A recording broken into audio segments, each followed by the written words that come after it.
Welcome to Kauffman Stadium in Kansas City for Royals baseball. Today, it's the final game of a four-game series with the Toronto Blue Jays and Kansas City. Hi, everybody. I'm Steve Physiak. This is Jeff Montgomery. When you're a starting pitcher in the major leagues, you always want to be known as the stopper, the guy that goes out and stops losing streaks. Well, that is the responsibility and the challenge for Bruce Chen tonight as he tries to end a 10-game Royals losing streak. That's right, Stephen. Who else would you want on the mound except your number one guy? The Kia pitching report here on Bruce Chen. We're going to talk a little about him getting out of the gate. If he gets off to a good start, he is difficult to stop, so really key for him to have a good first inning. He needs to control the inside part of the plate to the right-hander, the third base side of the plate. He needs to own that tonight. He needs to mix and match his pitches and his arm slot. He really needs to throw everything he possibly can at the Toronto hitters. And get a little run support from the Royals offense. It's Kansas City and Toronto coming your way next.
Missouri Lottery. When you play, students win. And by your Kansas City Chevy dealers, the official vehicle of the Kansas City Royals. Joel Goldberg will be with us when we come back.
Takes a look at the last time Brandon Morrow faced Kansas City, August 23rd of last year in Toronto. Eric Hosmer went deep off of the right-hander. So did Billy Butler. So hopefully that can continue tonight. Obviously a tough stretch for the Royals. Joel Goldberg back at Kauffman Stadium had a chance to talk to general manager Dayton Moore today. He said he didn't necessarily expect this team to get off to a good start because they're young, but he expects them to get better week to week, month to month, and he believes this team will get better. He said if he and his staff panic right now, shame on us, because we have a foundation in place. We've worked too hard for this, and he believes in this team, the group, and thinks that it will get better throughout the year and soon. He feels good about them.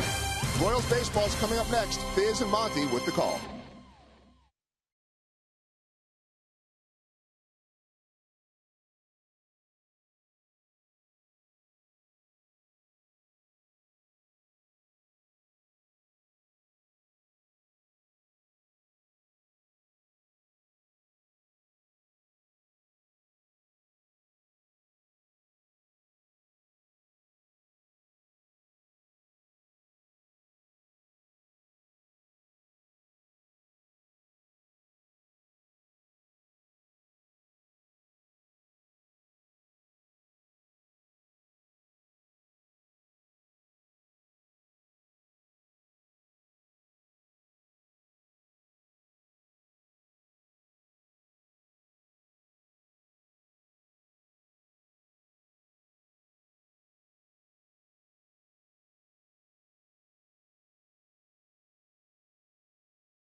Definition by Time Warner Cable, the official TV, internet, and home phone provider of the Kansas City Royals.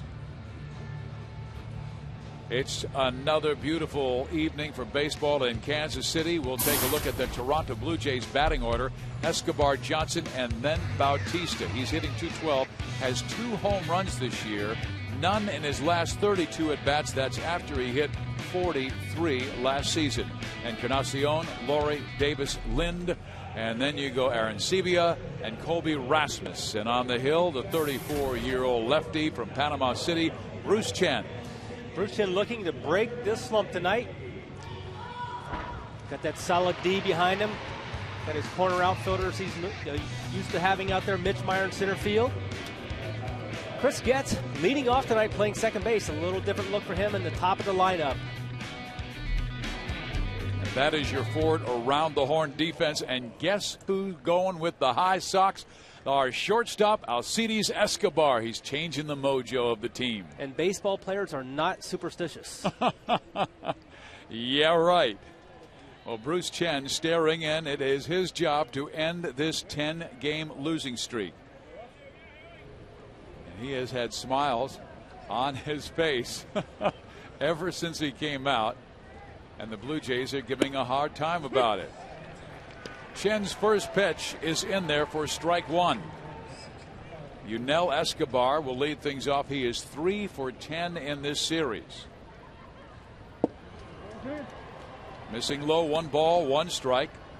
The Royals have lost the first 3 games of this series by scores of 4-3, 9-5, and 5-3. The 1-1. Fought off, 1 ball and 2 strikes. And the Royals, Jeff, have been in just about every single game. 8 of Kansas City's 12 losses this year are by 2 runs or less, 5 by 1 run. There have been the little things, whether it's expanding the strike zone or pitchers trying to do too much. Well, they get up late in games with chances to win. They just can't get that final run across the plate. Outside, 2 balls and 2 strikes. This is a good Blue Jays team. They are 9-6 this year, tied with the New York Yankees for first place in the American League East. Broken bat ground ball to Escobar. The Sox work perfectly, Jeff. Gotta like that. Time for our time and temperature, brought to you by the parking spot. First pitch, 65 degrees at 7:10. Really nice to see Bruce Chen coming out, establishing the inside of that strike zone against the right-handers. I think that's going to be a key for him tonight. Chen became the first Royal starter to work into the 8th inning in his assignment last Tuesday against the Tigers, but ended up taking a hard luck 3-1 loss. He allowed only 2 runs in 7 innings, did not walk a batter, and struck out 7. Royals will take that kind of performance every single start. If you're going to look across baseball and say you've got a pitcher who's 0-1 with a 2.0 ERA after 3 starts, you would have to look at the Kansas City Royals and Bruce Chen. Run support. That is what he needs. He was the team's pitcher of the year last year, winning 12 games with a 3.77 earned run average. Earned himself a 2-year deal in the offseason, a swing and a miss by Kelly Johnson. Young man does have a good eye with 11 walks this year and 15 strikeouts. Hit well, right center field, and deep, and gone. 1-0 Toronto.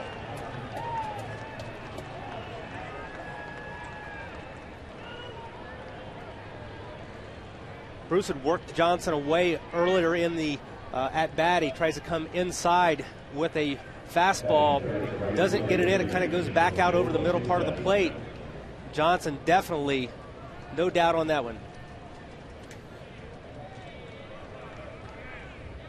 Toronto has the early lead. Now right-handed batting, Jose Bautista steps up. The Royals, for the most part, have kept Bautista quiet. He is 2 for 10, but he has walked plenty of times in this series, including 3 yesterday. Yesterday the wind was blowing in quite significantly from left. Tonight it looks like things are pretty quiet out in right field, looking at the flags. A strike on the outside corner, and it's 2 balls and 1 strike. A little bit in. Well, Ned Yost says you've got to keep pushing. You've got to keep on believing that tonight is your night. Despite the home run, keep on pressing the opposition. And that ball was in on the hands of Bautista. And this is a guy who really crowds home plate. He's a guy that's really easy to get in on. He really kind of wants to challenge you to come inside, but he's looking for that mistake when you leave it out over the plate. Big, powerful guy out of the Dominican Republic. And so he gets another one in on his hands. This one is popped up into shallow center field, and Escobar is there for out number 2.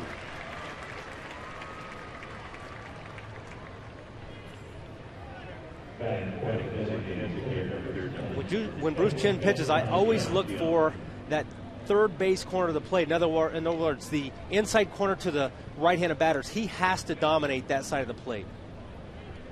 Well, they got it in on Bautista. Now it's Edwin Encarnacion, and he'll come in on him. Just barely missed, ball 1. This is one of the hottest Toronto hitters, hitting .323 this year with 4 home runs and 13 RBIs. Both latter numbers, home runs and runs driven in, lead the club. That's why they have him penciled in at the 4 spot over Adam Lynn. Chen has a snow cone and throws him out, but in the inning, Kelly Johnson belts his 4th home run of the year, and Toronto has the early lead.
th different starting lineup for Kansas City in the team's 16 games. He will go with Getz leading off, then Gordon, Butler, Hosmer, Francoeur, Moustakas, Pena, Meyer, and Escobar. And Chris gets his first time this year leading off on the mound. The 27-year-old right-hander from Santa Rosa, California, Brandon Morrow. Brandon Morrow is a pitcher who has really quality stuff. He's a power pitcher. He's actually a converted relief pitcher, now starting. Once he was traded from the Mariners over to the Blue Jays, they made him a starting pitcher. He's worked really hard on a split change. It's not a split finger fastball, it's a split changeup to get that variance. He'll throw in the upper 90s. The first pitch to Chris Getz is taken for ball 1. Command has always been a challenge for Brandon, but hey, it does have wonderful stuff, as Jeff talked about. Power fastball, power slider. And there is the fastball that catches the inner half at 93, 1-1.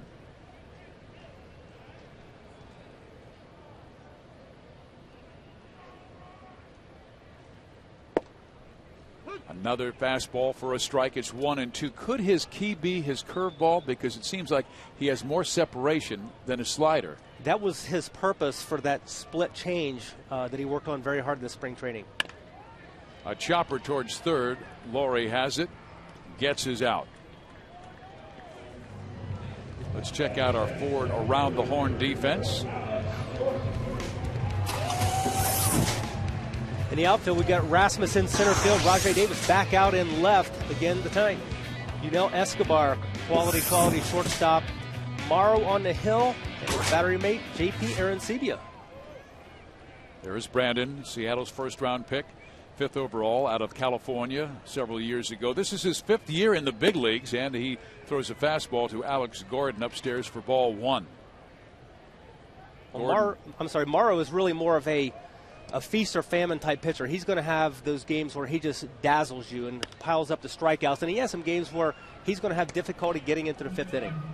He had a game back on August 8th last year where he struck out 17 Tampa Bay Rays. That's the most in the major league since Johan Santana struck out 17 Texas Rangers when he was pitching for Minnesota. There's a ground ball struck to the right side. Lynn knocks it down.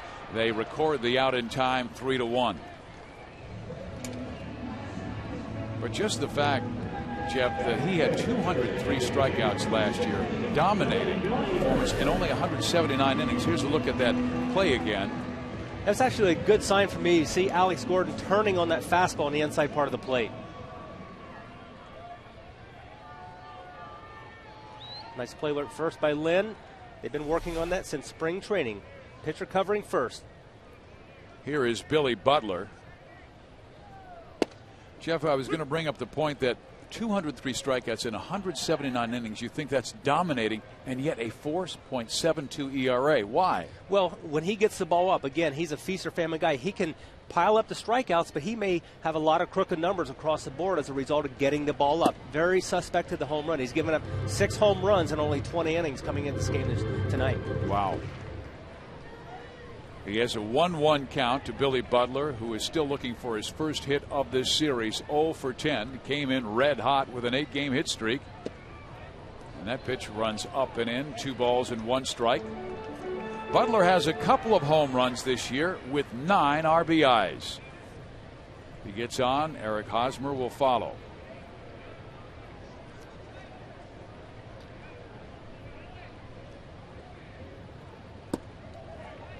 Three and 1.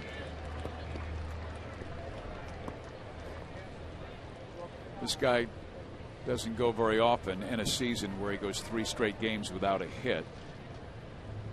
He is such a smart and good hitter. Got to say he is due. Did foul, out of play. The count is full, 3 and 2. I think one thing that makes Billy Butler such a quality hitter is his ability to use the entire field. He will hit balls fair down the left field line. He'll use the right field line. He just uses the entire field. That makes him much less susceptible to going into a slump. They play him straight up on the infield and straight up on the outfield. Right center. Rasmus has it measured. Holds it down. It's a 1-2-3 first for Brandon Morrow.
Self-supportive and self-reliant members of our community.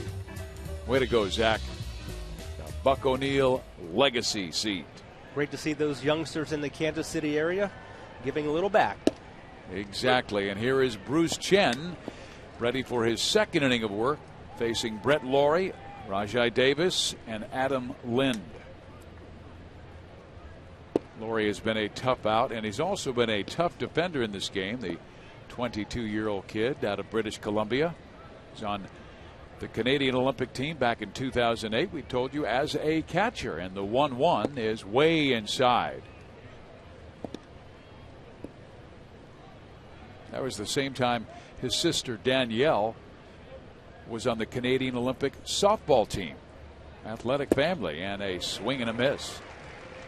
The young guys are who Bruce Chen can work well because he will tease you with the velocity going back and forth, sometimes a cutter at 81 and then a cutter at 83. Adding and subtracting. And then he tried to get that one on the hands of Laurie, and Laurie flips it into right field for a base hit.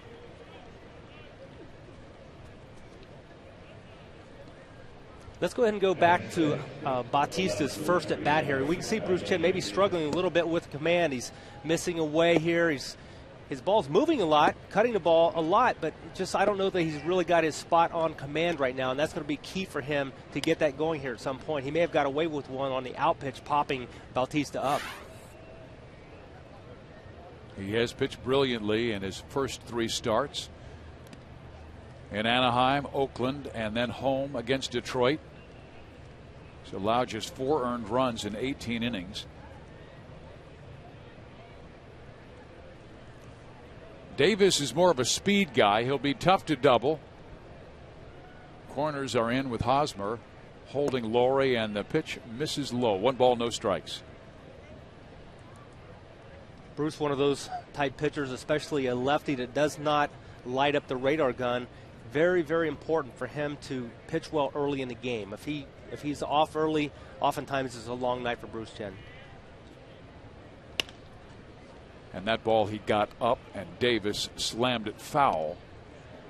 Chen was fortunate to get it in enough where Rajai could not keep it fair. His command was exceptional in that start against the Tigers. And the Tigers with a great hitting team with the likes of Miguel Cabrera, Prince Fielder. Davis takes low. This is a guy who does not walk that much, even though he has tremendous speed.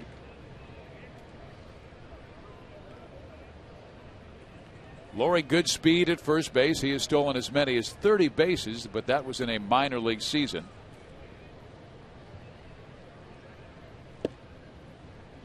Three balls and 1 strike.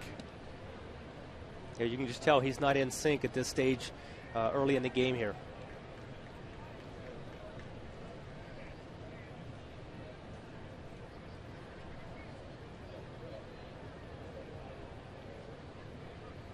Laurie does not go, and Davis swings at a pitch that tied him up on the hands, fouls it straight back. 3-2. One thing for Bruce Chen is, with his experience, a solo home run by Kelly Johnson in the first inning is not going to rattle him. He's not going to get away from his game plan. But the important part is to be able to execute the pitches. Ned Yost was talking to us before the game. He said Bruce this year feels like he is a very good pitcher.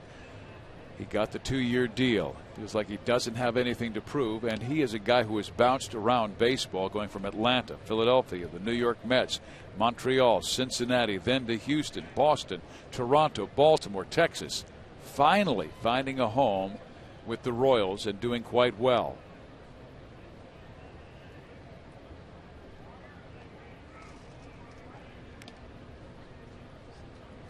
Toronto has been very good at running the bases in this series.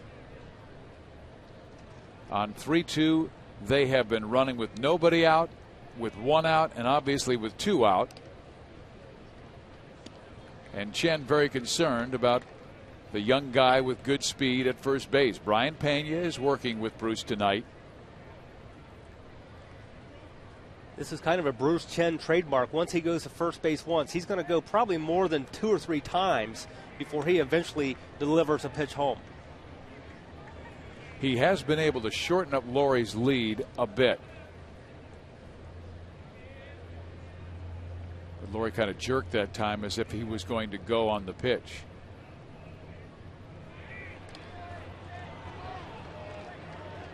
By my count, I believe that is 5 times to first base, which is, again, not unusual for Bruce Chen. I wonder if he'll just hold and then come home. No, he's coming. And there's a ground ball too short. They will go only to first because Laurie is running. Escobar was thinking about shoveling it to guess and then realized he had no play, so gets the out at first. And there's now a man in scoring position in Brett Laurie. That's another example of the way the Jays have been running the bases. It seems like every time they go, they are successful, whether it's a steal or just advancing the runner. and they have executed a hit and run very nicely. Yes. Hit it where they ain't.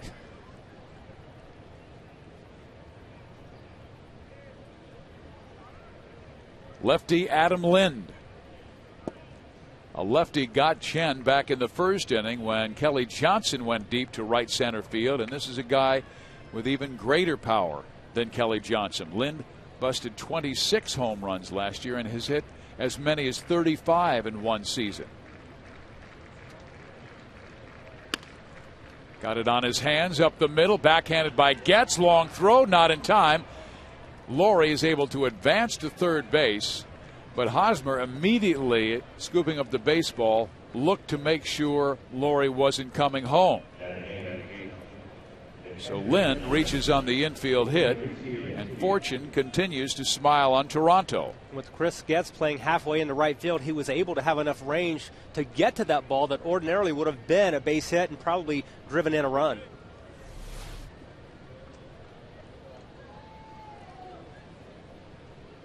Toronto has found the green in this series. The Royals have not. That's lined, and Moustakas has it. Safe at third base. Excellent play by Mike Moustakas and a very good read by Laurie. Would have been just a sensational double play. Great job just flagging this one down. Laurie able to get back to the bag just ahead of the tag. See a little different angle here. Hard to tell from this angle. I believe Mike Moustakas thought he had him. Third base umpire Tim Timmons right on the play. So 2 out. And this is where Toronto and Cleveland and Detroit have hurt the Royals in this series. Their inability to put teams away in an inning when they're setting up a rally. Now Bruce Chen wants to do that right here with runners in the corners and 2 out. Get the number 9 batter, Colby Rasmus, who has had a terrific series with 4 hits, including 2 home runs in Saturday's Blue Jay victory. 3 defenders on the right side with Hosmer holding the base runner Lind. And then you have Getz in shallow right field and Escobar right behind the mound, and to the right of second base, only 1 defender on the left side in Moustakas. And with Moustakas off third by a wide margin, Laurie is trying to get into the head of Bruce Chen by charging down the line. Bruce does have his back to him.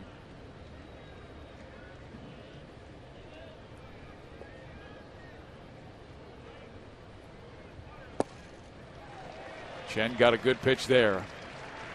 The slider that swept away from the left-handed batting Colby Rasmus. Would you double up with that pitch? I think I would. I got to stay away because when you try to come inside in a situation like this, damage can be done. We saw Colby Rasmus hit 2 home runs to right field. You got to keep in mind you got a defense lined up on the side. So interesting to see. You got to pitch the defense. If you're going to line up to the right, play him to pull, you got to pitch him to pull. He tried to come inside to Kelly Johnson earlier and missed. Didn't get it in there. And Johnson hit the home run. The 2-2. Swung on, hit in the air. Should be an easy play for Alex Gordon. It is. And a good job by Bruce Chen denying the Jays from scoring in the second.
And the first T-shirt Tuesday of the year is on May 8th against the Boston Red Sox. The first 10,000 fans will receive an Our Time T-shirt presented by Teva.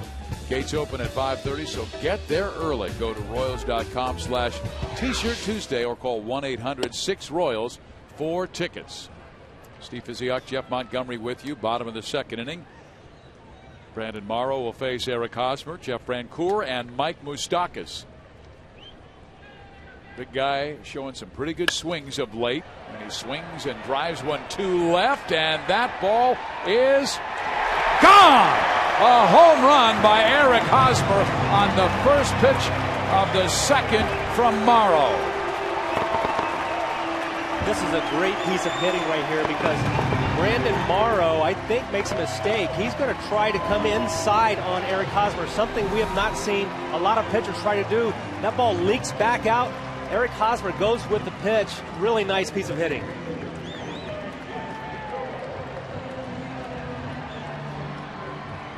Davis went to the corner, but the fans really told us even before the third base umpire, Tim Timmons, said touch them all. They roared their approval as the Royals tie the game. Now a hard ground ball struck to the second baseman, and Jeff Francoeur is the first out of the second. Well, that was the problem for Morrow in his last start against Tampa Bay. He gave up 6 runs in 6 innings. 3 home runs were hit in the game by Zobrist, Joyce, and Sean Rodriguez off Brandon. So Hosmer belts his 4th, and now it's Mike Moustakas' time. I tell you, it is a joy to watch Kevin Seitzer work with the young hitters, because he's such a patient hitting instructor, and he knows they've been expanding their zone. They've been trying too hard, but every single day in practice he's calm, cool, collected, very empowering, and he's saying, fellas, keep going the other way, keep going, even though they're pulling the ball in some of the games, and they are absolutely raining line drive after line drive to the opposite field. So it's good to see his success pay off. I had a chance to speak with Kevin at length earlier today during batting practice, and he essentially was saying they're doing it now more frequently in the game. Before, they were doing it fine in batting practice, and then they get in the game and try to overswing, and now they're really kind of controlling their swing. They're learning that that's the only way they're going to get out of this.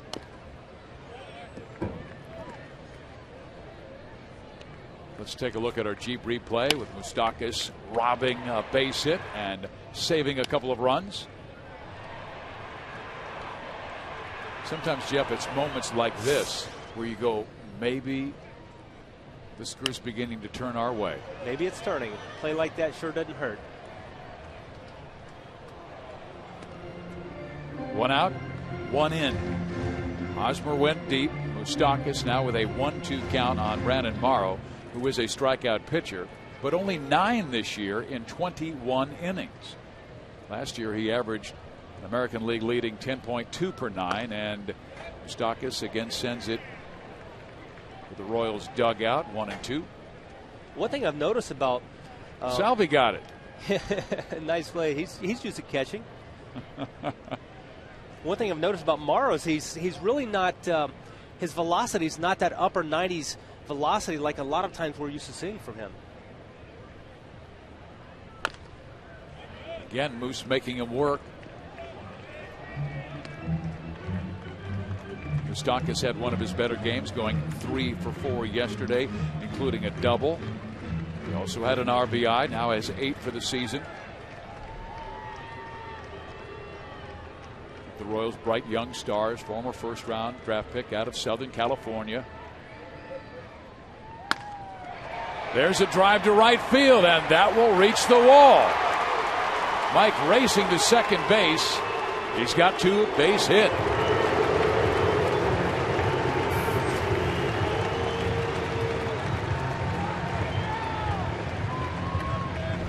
Mike Moustakas says, hey, you're going to come in there on me. I'm going to turn it around a little bit. Does a really nice job taking that ball to right field. He kept on throwing that breaking ball over and over and over to Mike, and Mike was fouling it off for a while, but finally got one that hung. 5 for 1 that he could put wood on. Now the go-ahead run in scoring position for Brian Pena, a switch hitter batting from the left side. Everything was set up perfectly last night. Royals had base runners on. They had cut into the lead. It was a 5-3 game, and Pena hit it hard, but they turned it into a game-ending double play. That has been a challenge for the Royals recently. They've hit into 10 double plays in their last 4 games. And that one gets away. Moustakas will take third. Now a ground out or fly ball can get that second run home. There's an example of Morrow maybe trying to overthrow a little bit. He got his velocity up in the mid-90s that time. It gets away here from Arancibia. Toronto will bring their infield in. As a hitter, what's your approach? Because the Royals struggling to score runs. Doesn't take a lot to get one through. Just hit the ball hard. Don't elevate the ball. Hit the ball hard. Get it through that infield. He does roll it down the line, but foul. It'll go to 2-1. Would you go to a 2-strike approach? I almost like to play pepper in that situation. If I'm a hitter, I want to just pepper the ball through the infield. You don't have to drive the ball right here. They're going to, if you have a chance to elevate one, get it deep, get an easy run across the board, but go for the base hit. Pepper it through the infield. He has a good count at 2-1.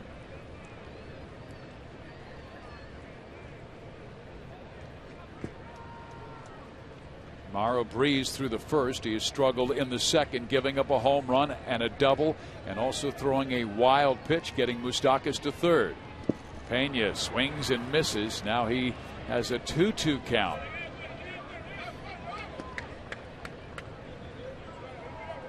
Morrow does have a strike him out curveball, but that is one of the pitches that he has been most inconsistent with. Moustakas leads from third. When he looks for the strikeout, he does go to the breaking ball. And he went to it again and strikes out Pena. First strikeout for Brandon. So now it is up to Mitch Meyer. Another left-handed batter. And Mitch has been almost a little too patient lately. In his last 4 strikeouts, all 4 have been looking. And 3 with runners on base. Well, I think it's a fine line for Mitch. He doesn't get a chance to play a lot, although with Lorenzo Cain's injury, he's getting a chance to play more early this year than he did really almost all of last year.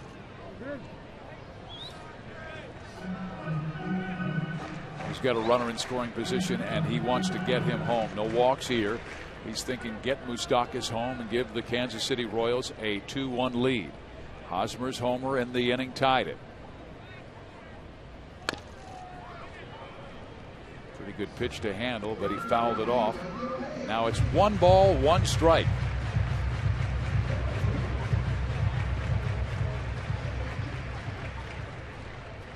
Morrow was sensational in his first start against Cleveland, allowed just 1 hit in 7 innings.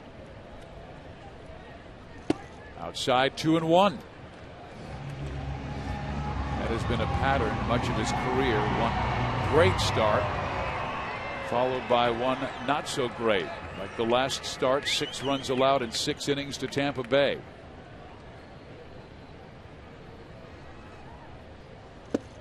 Three and 1. Running his pitch count up, he's got 20 pitches already this inning, 38 on the game. So he's, I'm sorry, 33 on the game. Bruce Chen's at 38 on the game. So nice to work that pitch count up. May have a factor later on in the game. Mitch should get a pitch to handle in there. 3-2.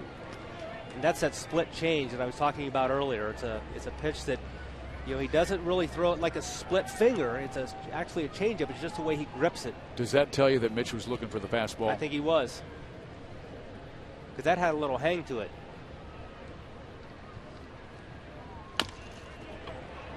Towards second base. This will be a tough play. Oh, what a play by the second baseman, Kelly Johnson.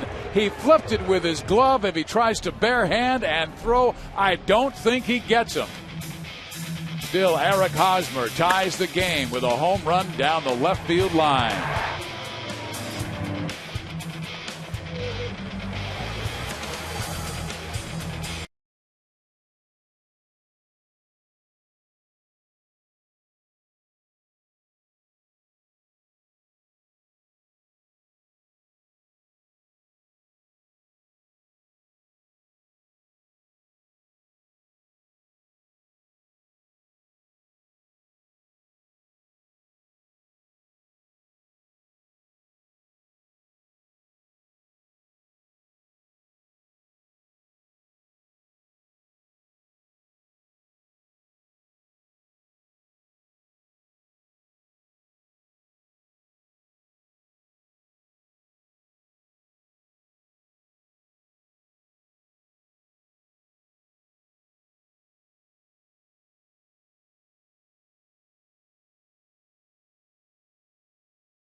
moment.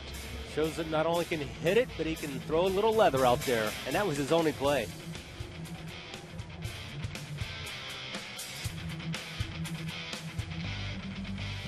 Kelly Johnson records the out, denies the Royals of their second run. Now we head to the third. Bruce Chen hoping that he's got trouble out of the way. He has allowed base runners in the first 2 innings, wiggled out of a very difficult jam in the second.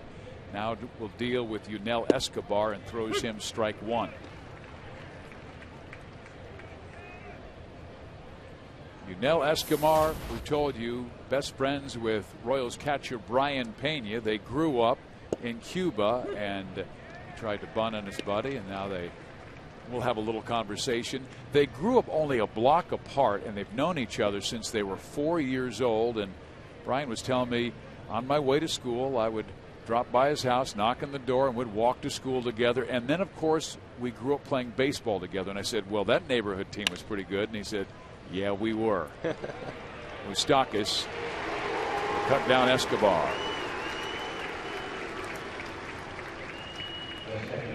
Get downloads up to 50 megabits per second with the Time Warner Cable Ultimate Internet.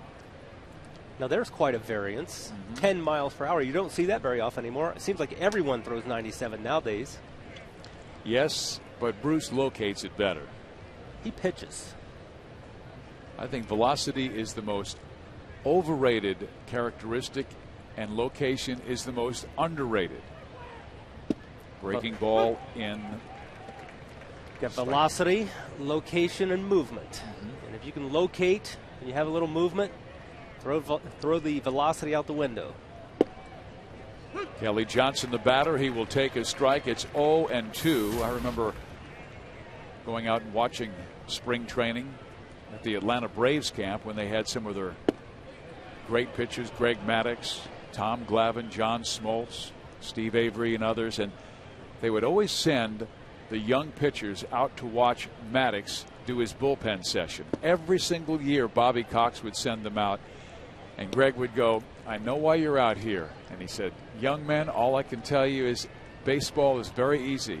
If you can command the fastball, you can pitch a long time in this game. And he did it for a long time. Here is the 2-2, and it is missing outside. 3 balls and 2 strikes. First time I ever saw Greg Maddux, he was pitching against us in the he was in the AAA in Iowa, and I asked him if he would go out and man the bucket. I thought he was a bat boy. Then he goes out and throws a shutout against us. He does give you that look. But a guy who, if Brian Pena taped a teacup to his knee, Maddux would throw it in there. And Chen misses outside, ball 4, his first walk of the game. Well, the Royals take on the Yankees on May 4th, and the first 20,000 fans will get a Major League Baseball Network bag. Plus, it's Friday, so there will be fireworks after the game presented by Hy-Vee and Pepsi. Go to Royals.com or call 1-800-6-ROYALS for tickets. Come out to support your boys in blue. Get that great item. That is May 4th against the Yanks. Jose Bautista. How do you pitch this guy? Well, you got to be careful with this guy. A mistake out over the plate, he does not miss them. They jammed him the first time up. He's so close to the plate, it's actually a little easier to jam him than most guys.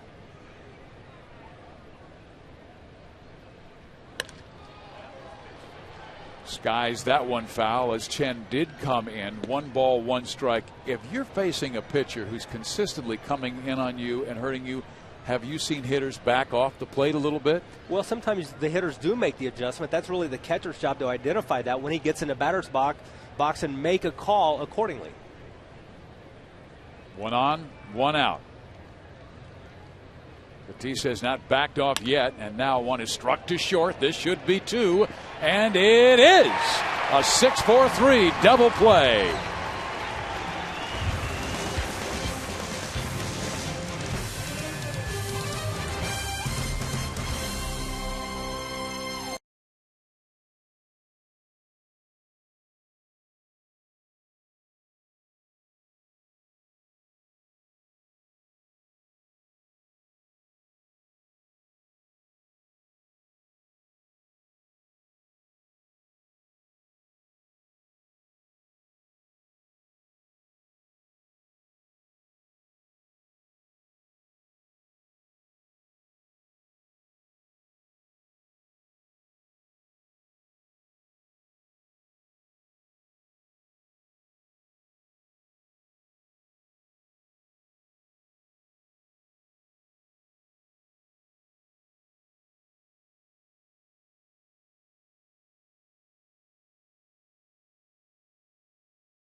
Island, and here is our sprint. You call it.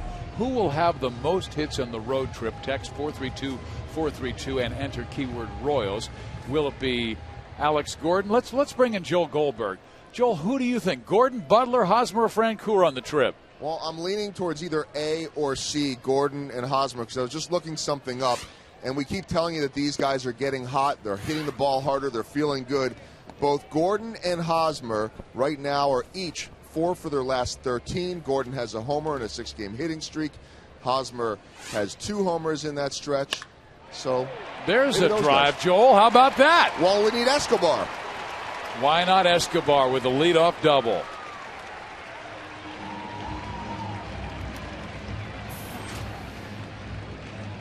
I tell you, Jeff, I'm falling in love with this kid. I love his defense and the way he is swinging the bat. He's quite a player. You got to like the way he's got those socks on tonight. Showing some blue out there. Maybe that's good luck, too, the way he's swinging the bat here. Pulls the ball down the left field line. Really nice piece of hitting here. Coming into the game hitting .286. So, he's a guy that's been swinging the bat pretty well. That's really where the Royals would like to see him be. Just use the entire field. If he hits .286, man, that's a bonus. Now Chris Getz, and he's showing bunt, takes a strike. Chris upset with himself. He wants to at least make sure that Escobar gets to third base. The Royals had the same situation in the second with a runner at third base and 1 out. But Pena struck out and Meyer robbed of a hit. Getz now does get the bunt down, and Morrow looks to third, throws to first, records the out.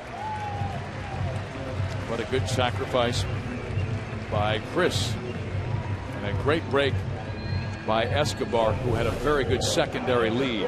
Well, one thing Chris Getz can do is he can handle the bat. He can move base runners like here. He can sacrifice guys from first base over to second base. Handles the bat really well with the bunt. Good to see from him. Setting up for Alex Gordon. Royals have had a tough time in the clutch. They were 1 for 10 with runners in scoring position yesterday, and now are 9 for 50 in their last 6 games. That is a cool 180 with men in scoring position. Gordon is at 186, and that is only because he is on a 6-game hit streak. He started the year 0 for 18 and pulls that one foul. Now he's down in the count 0-2, and Morrow will again go for the strikeout. He was able to get it with a runner at third base in the second in Pena. Alex with a 6-game hitting streak, and he's had a couple of opportunities with runners in scoring position. Now's an opportunity to be successful. Keep that streak going, get it to 7 games, get you an RBI in the process. I asked Ned Yost, because the pressure the young guys have had on themselves, are they expanding the zone? And he said, yes, they have. When Morrow missed with that pitch, you could see Arancibia wanting the fastball up, and that was the best pitch that Alex had to handle. Escobar doubled, went to third on the sacrifice.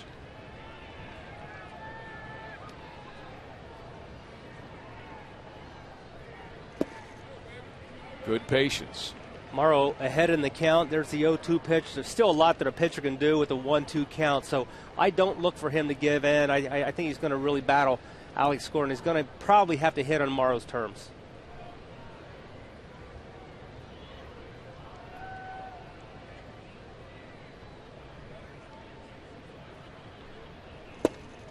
Swings and misses and strikes out. So the Royals not helping themselves out at all.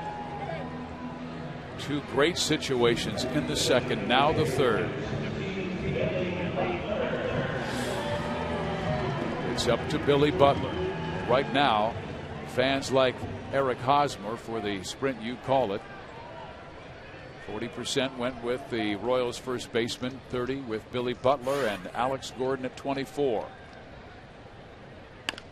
A ground ball struck to third. Laurie has it. We head to the 4th inning, still tied at 1.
Here's our Toyota League leaders. Bruce Chen, you can see what he has been doing. An ERA of 2, that's 4th lowest in the American League. The only challenge is he has not won a game. He has pitched brilliantly at 0-1 with a 2 ERA.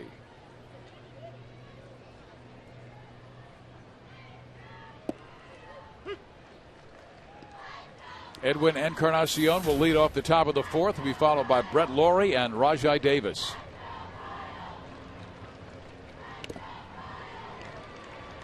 Nothing in 2.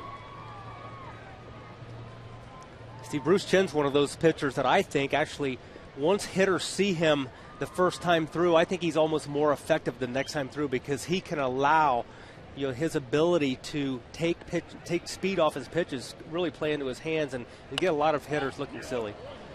Encarnacion pops it up left side. Moustakas. 1 out. Join us on Saturday, May 5th, as we commemorate a signature moment in Royals history as the Royals take on the Yankees. The first 10,000 fans will receive a George Brett mini pine tar bat presented by the University of Kansas Hospital. Go to Royals.com or call 1-800-6-ROYALS for tickets. Come out for pine tar night. And Bruce drops a strike in to Brett Lawrie, who singled to right field his first time up. Let's see the adjustments that Bruce might make. He goes soft away and has a 1-1 count. But in the first 2 pitches to Lawrie in the first at bat, he got strikes across and really looked like he was controlling Lawrie, and then got too much of the plate and he dropped a base hit to right field. So he makes the proper adjustment and is able to get Lawrie on a fly ball to left. The Fan of the Game sweepstakes is going on now at Olathe Fiat, and you could win a new Fiat 500 Pop.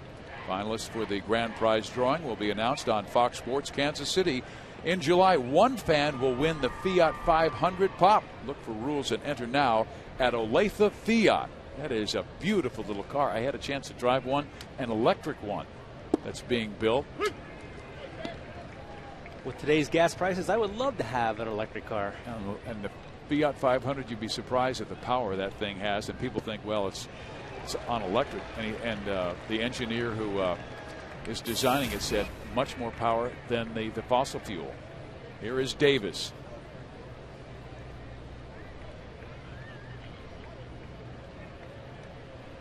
Here is the 0-2 pitch. 1-2. You think he's got a better feel? It just seems to me he's really kind of gotten into a rhythm, gotten into a groove here in his middle part of the game here. And he drops down sidearm and brings that fastball in at only 86 miles an hour. But it surprised Davis, and all he can do is foul it off to the right side.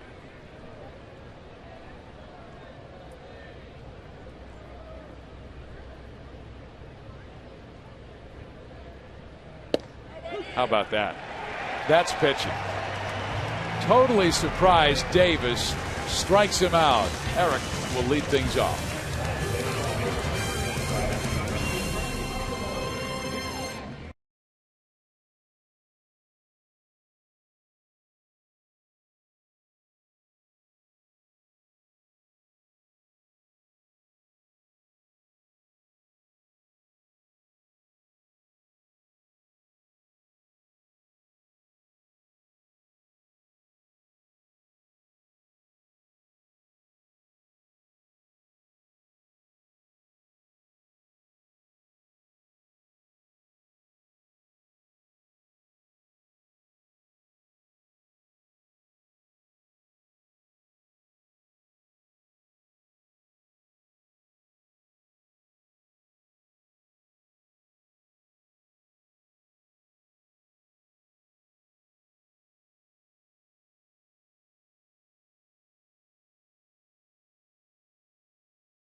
By your Midwest Ford dealer.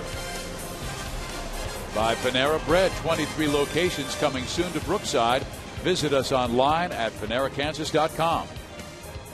And by AT&T, the world's largest 4G network. AT&T, rethink possible. There's Jeff Montgomery. He is broadcasting with me, and that was the Fireman Award he received for his 300th save. That took a lot of work. Nice little award, but boy, a lot went into that. Got to give a lot of credit to my dad, starting me at a young age, teaching me mechanics. And that's why your friend Mark Gubizel calls you the legend. Gubi would always say that maybe I was a legend in my own mind. There you go. Here is Eric Hosmer. Went deep his first time up, going with the pitch and sent it over the left field wall. Low and in. 2 balls and 1 strike, and Eric has had a lot of success against Morrow. He is now 4 for 7 with 2 home runs.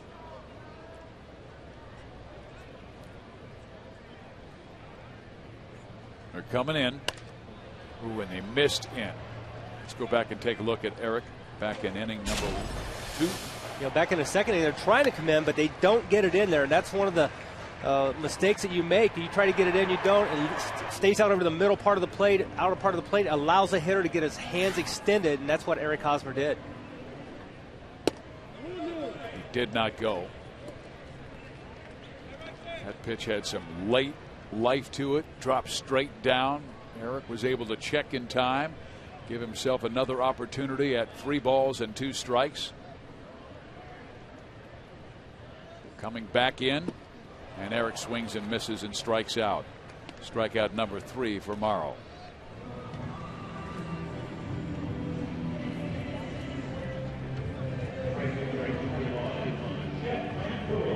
Jeff Francoeur digging in.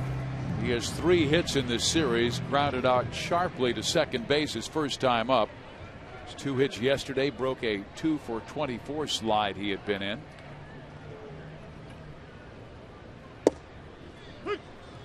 Strike 1.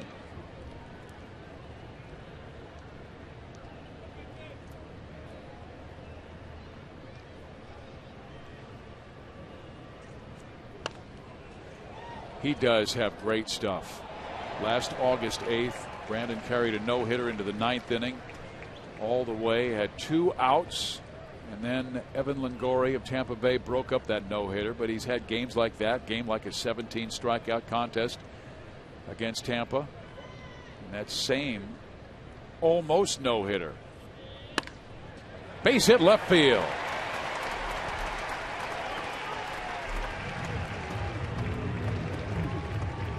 Jeff is a very good base runner, still is looking for his first stolen base this year, and you wonder if Ned Yost will be aggressive by Frenchie. Now teams have we're going to take a look here at how he loads up on with his splitter, doesn't get it out there, and Francoeur does a nice job here pulling that ball in the hole.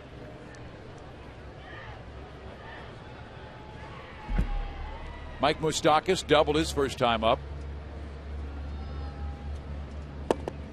Fastball low. I was going to ask you, Ned Yost said we had so many stolen bases last year, almost led the league. Now teams are holding. We've seen a lot more pickoff moves this year. Teams are varying their looks home, which will allow the runner to, get out of sync, get out of timing. They're stepping off, they're throwing over more, and they're also speeding up their delivery. Not necessarily a slide step or a quick pitch, but they're shortening up a little bit to the point it takes the running game away. Morrow showed a slide step there, and he was quick home.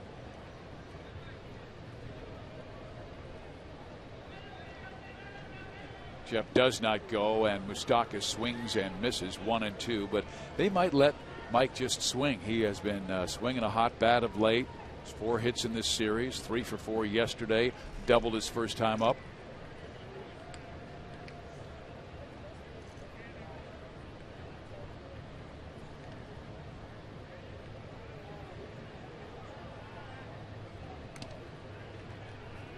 Brandon thinks he's going. Morrow with such good bite on that breaking ball, really hard to anticipate you can, maybe move the runner and put on a hit and run. He's a tough pitcher to hit and run against.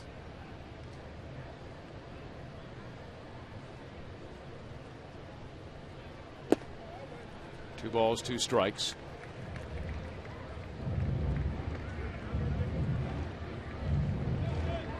We're in the fourth. Morrow has already thrown 58 pitches. Chen has thrown 62 through 4.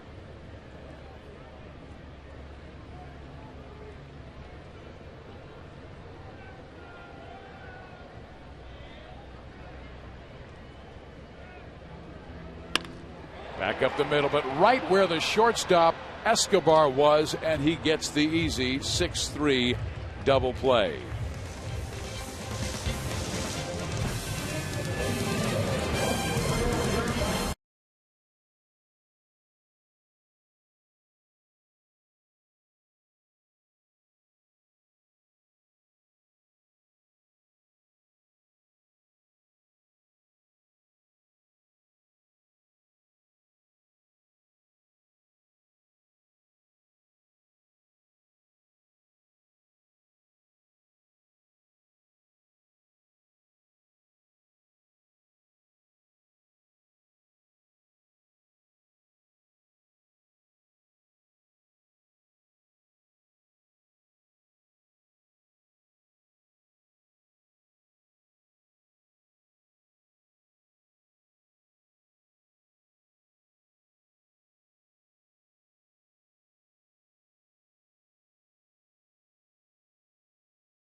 Bruce Chen absolutely locked up Rajai Davis. Yeah, he shakes off Brian Pena, says, nope, I want to go with something different.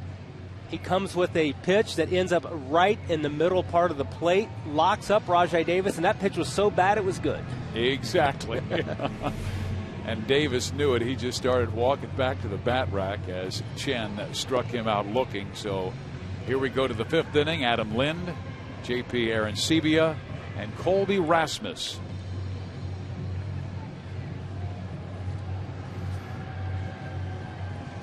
Lind reached on an infield hit his first time up.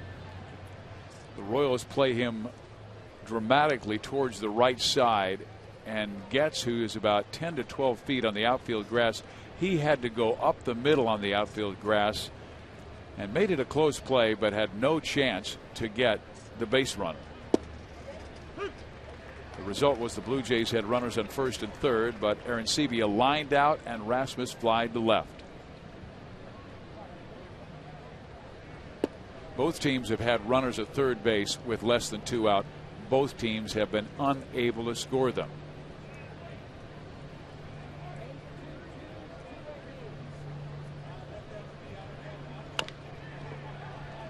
Moustakas comes charging. His throw is in time. Nice play by. You can hear the crowd. By Moose. Exactly. I just love it, the fact that they're not only doing it on offense, but they're doing it on defense now. He loves it. Not only a nice little play, nice scouting report, because they make the shift and Mike Moustakas right there in the right place for Adam Lind's ground ball. You see him go right over the top. A lot of third basemen go from the side. Eddie Rodriguez was out the other day working with Mike Moustakas on that.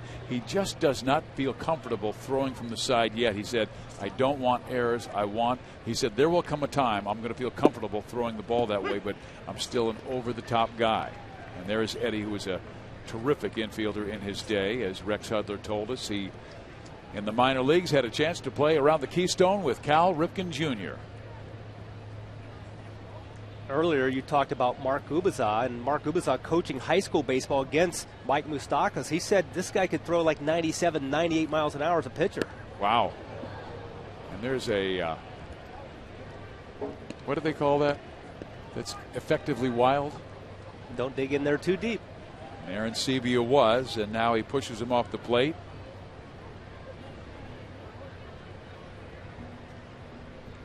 And then throws a big lollipop curveball, and Aaron Sebia goes, wow, where did it catch the zone?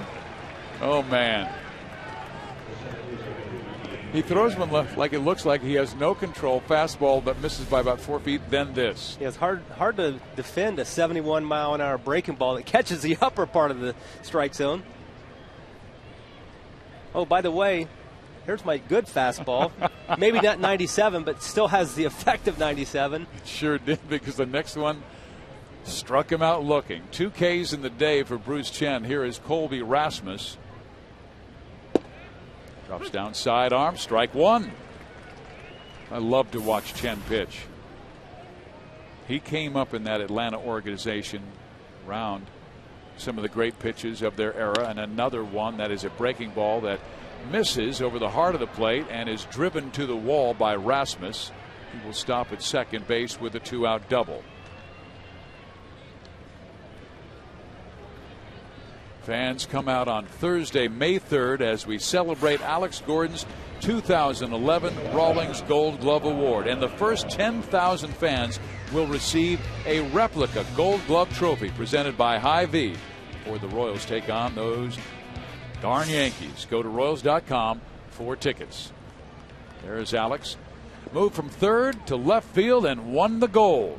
Rasmus at second base in scoring position for Escobar, who is 0 for 2, and Pena wants to come out and visit. Maybe he knows a little something about his old buddy Escobar, like, you know what, we got him out this way in Little League.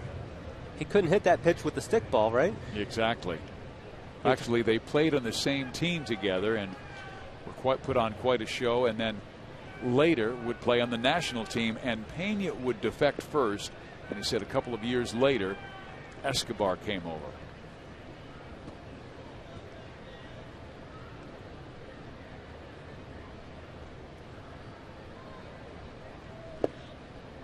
Ball one.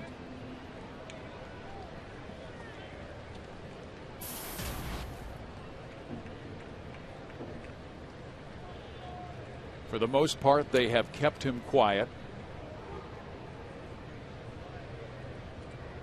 Dangerous batter who hit .290 last year with 11 home runs.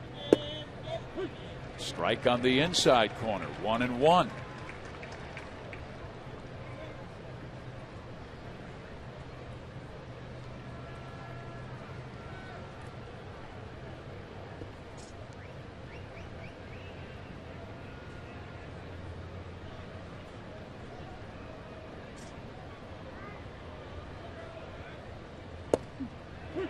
Another that catches the inside corner. Escobar says, man, that looked like a ball. Instead, it's 1-2. That's what makes Chen effective against the right-handed batters, his ability to finish that pitch, on the inside part of the plate. And now he can do a lot now. Ahead in the count, 1-2. He's got that changeup he can drop down and away. Got to keep it down. Just got an open base here. Don't make a mistake. Ooh, that one got away, and Pena, when he finds the baseball, Rasmus is able to advance to third.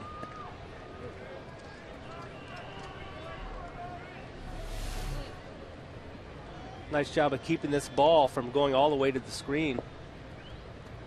Still, Bruce missed very badly because you could see Brian setting up away and the pitch coming way inside. Yeah, it almost appeared to me that Bruce Chen tried to intentionally speed up his delivery there, maybe to catch Escobar asleep.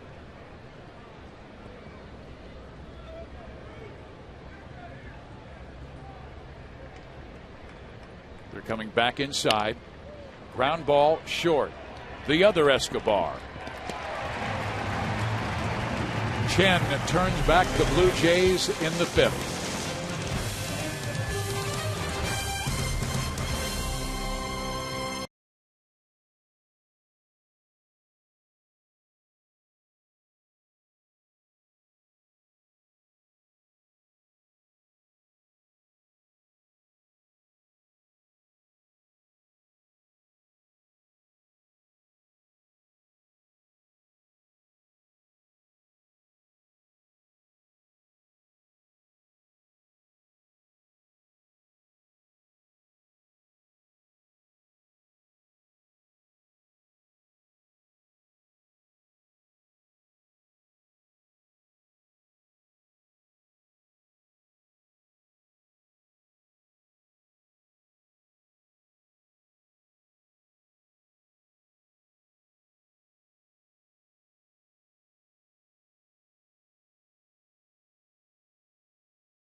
Stadium between the Blue Jays and Royals. Exciting night for the Royals' High A affiliate, the Wilmington Blue Rocks, because those young kids going up against Daisuke Matsuzaka had 18 wins a number of years ago. He was in a rehab start, so imagine how excited Whit Merrifield was, the 23-year-old former 9th-round draft pick in 2010, went 2 for 3 with a homer.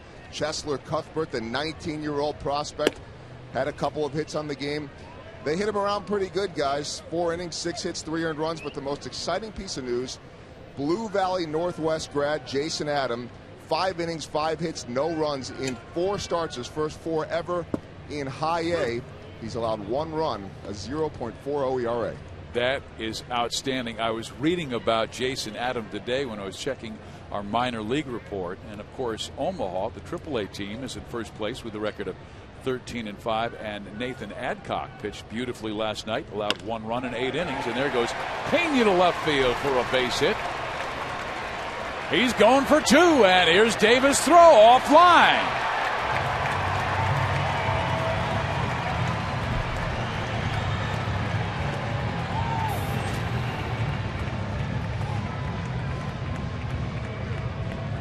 Brian Pena here going the other way, thinking 2 right off the bat. Ball slicing down the line. Rajai Davis, great speed in left field. Gets to the ball pretty quick. Offline with throw. I think we had a really good throw. It would have been close at second base.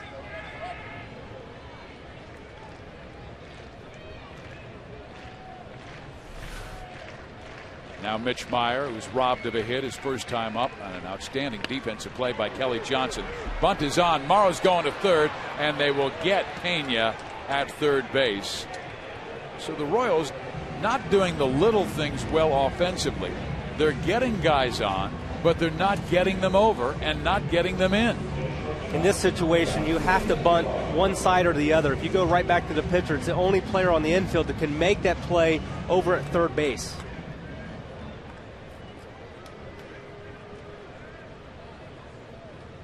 Twice tonight, the Royals have had runners at third base with less than 2 outs and have been unable to get them home. And now they get a leadoff double and a failed sacrifice. Alcides Escobar is the batter. He doubled his first time up.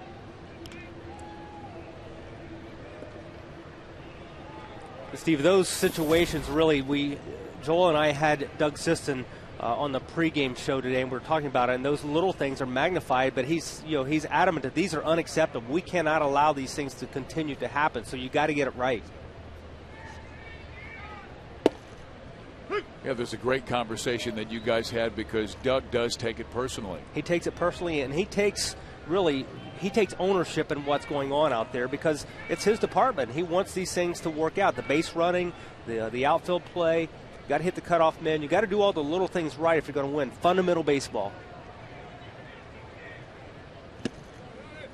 I showed you the team is 9 for 50 their last 6 games, not including tonight. Before tonight, hitting 180 with men in scoring position. That has gone down this evening, as they've been unable to advance those runners. So Meyer at first base with 1 out now in the 5th. Escobar has 1 home run. Takes a rip to right field, and that ball will drop. Meyer around to third. Escobar will hold at first base. First and third with 1 out, and Escobar remains hot. That's his 7th hit of this series. Mitch Meyer here getting a really nice break, going on the pitch. Esky, little flare out the right. Gotta like to see that. That's when he's at his best, using the entire field. We saw him improve dramatically the second half of last year once he started taking what the pitcher would give him.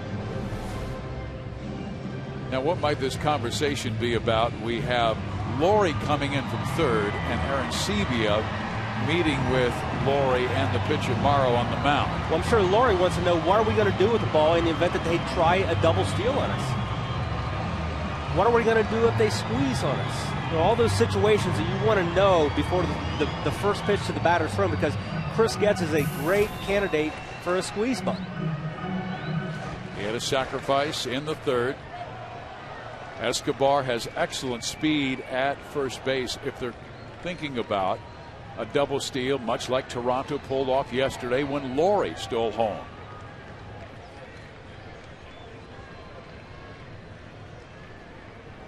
Well, the old fake to third and look at first, but Doug Sisson was the get back coach over there yelling, "Get back!"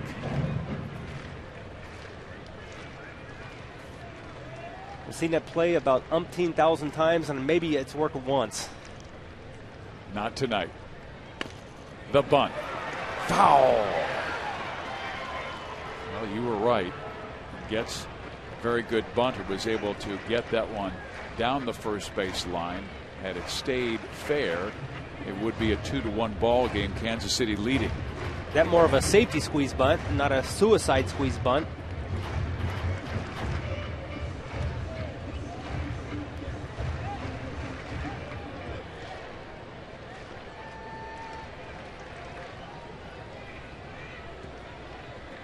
Lind at first, holding Escobar and then coming charging late. That was almost a pitch out as he throws the fastball wide, and Laurie moved over at third base, but Mitch read it very quickly and was back to the bag, and no throw from Aaron Sebia. Before delivering the first pitch to Chris Getz, we saw the old fake to third, throw to first. He was looking to see if Chris Getz was going to give up that bunt, maybe when he made that fake to third base. That time better move by Morrow, but his throw not on target because Escobar was leaning at first base.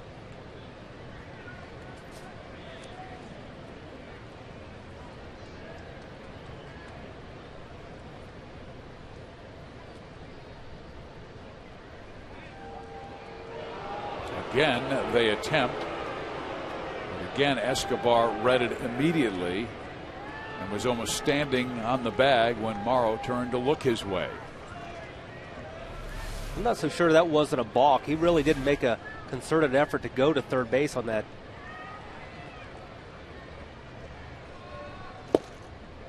A strike. Now the count is even at 2-2. And we're going to take a look at this again. Just didn't look very authentic on going to third base. You have to step toward third. Well, he was definitely trying to deceive the base runner.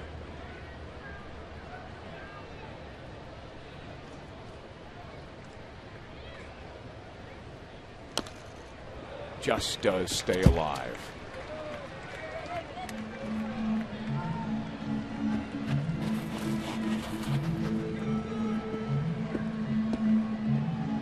This would be a very nice opportunity for Chris Getz to potentially earn another opportunity to lead off top of the order again tomorrow. Get this run in, will go a long way. He's been sharing that second base role with Unieski Betancourt.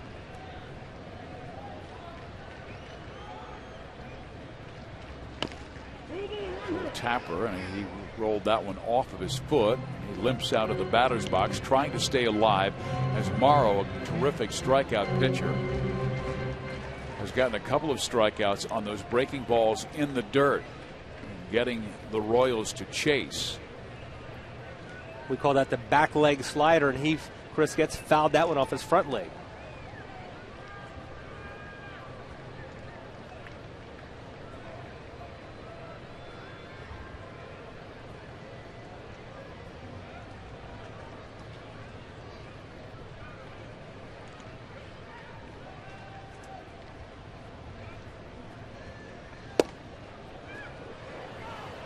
Came inside, evening the count at 2 balls and 2 strikes.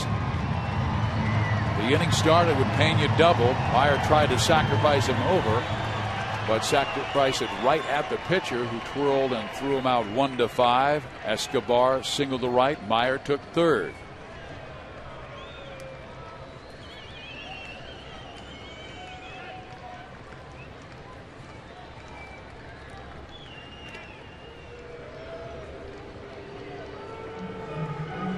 We've had all these close games, all losses on this homestand for the Royals. Hitting with runners in scoring position's been really an issue for this club. Here's another opportunity. Let's see what Chris Getz can do. Nara could not get together with Aaron Sebia. Steps off. Now back on to go through the signals again. Popped him up. 2 outs.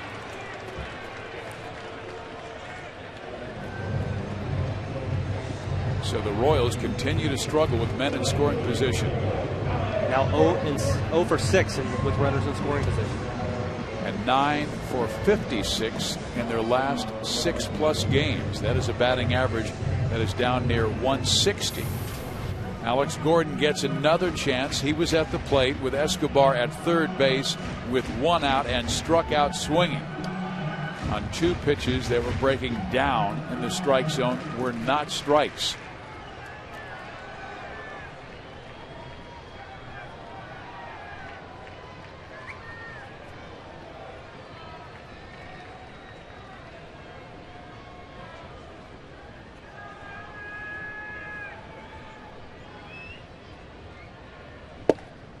Strike 1.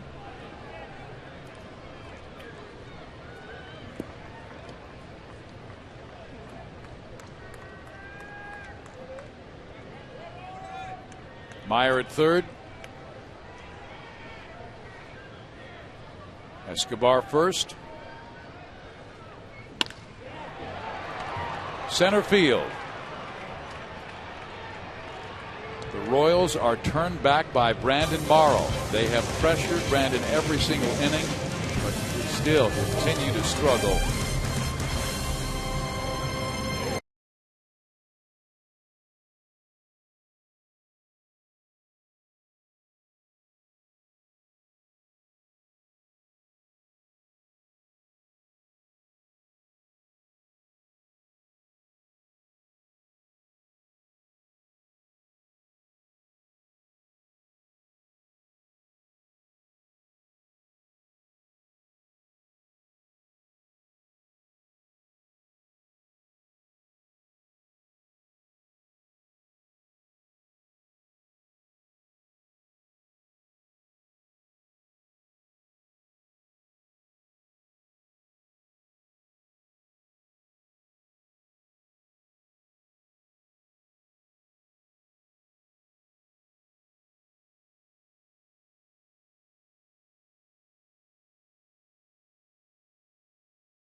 One, bring the kids to the game for every family fun day Sunday to enjoy face painters, balloon artists, kids entertainment by Radio Disney, and much more. Sundays at the ballpark is your family destination. Go to Royals.com/Sunday for more information and tickets. Here we are on a Monday night, final game of this homestand. Royals trying to get their first win of the homestand. They are still the only Major League team without a home victory, and Bruce Chen continues to dazzle, and the Royals just have not given him the offensive support. Kelly Johnson tries to bunt his way on because the Royals have a dramatic shift for Kelly with 3 infielders on the right side and 1 on the left, Mike Moustakas, who's now looking into Eddie Rodriguez to say, do you want me to move in a bit? Because he was just going to drop a bunt and he could have walked at first base. Now Chen delivers a ball outside, 1 ball, 1 strike. Looking at the Blue Jays numbers down the lineup, Kelly Johnson with his 4th home run tonight, leading the Blue Jays, actually tied with Edwin Encarnacion. But who would have thought that he would have had twice the amount of home runs as Jose Bautista? More home runs than Adam Leames, who's got 1. Inside. 3-1. 80 pitches, and there's the breakdown. Only 26% fastballs, 57 have been breakers, whether it's the slider, the cutter, or the curve, and now he misses ball 4, and that is the 2nd time he has walked Kelly Johnson. Both his walks, the Blue Jays second baseman. But quite frankly, the score should be 5-1 Kansas City, but 3 times they've had a runner at third and 1 out and failed to score. They also failed on a safety squeeze and a sacrifice. That must end if they're going to break this drought. Here is Bautista, and he hits it to left field and deep. Back goes Gordon, still back at the wall. He leaps. It's gone. 3-1 Toronto.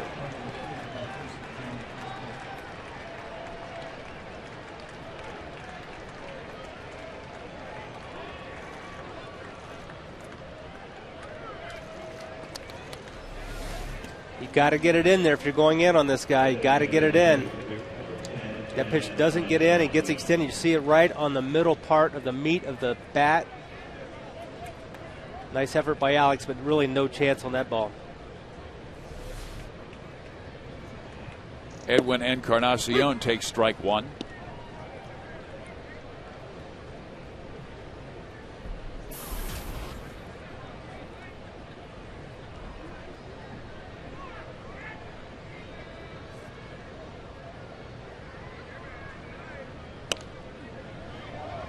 So how close was that?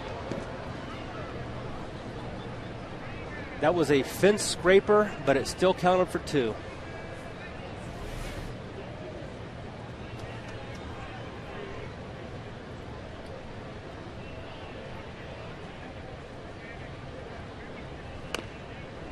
Didn't mean to do it. Tried to check his swing, but tipped it foul, and it stays no balls and 2 strikes.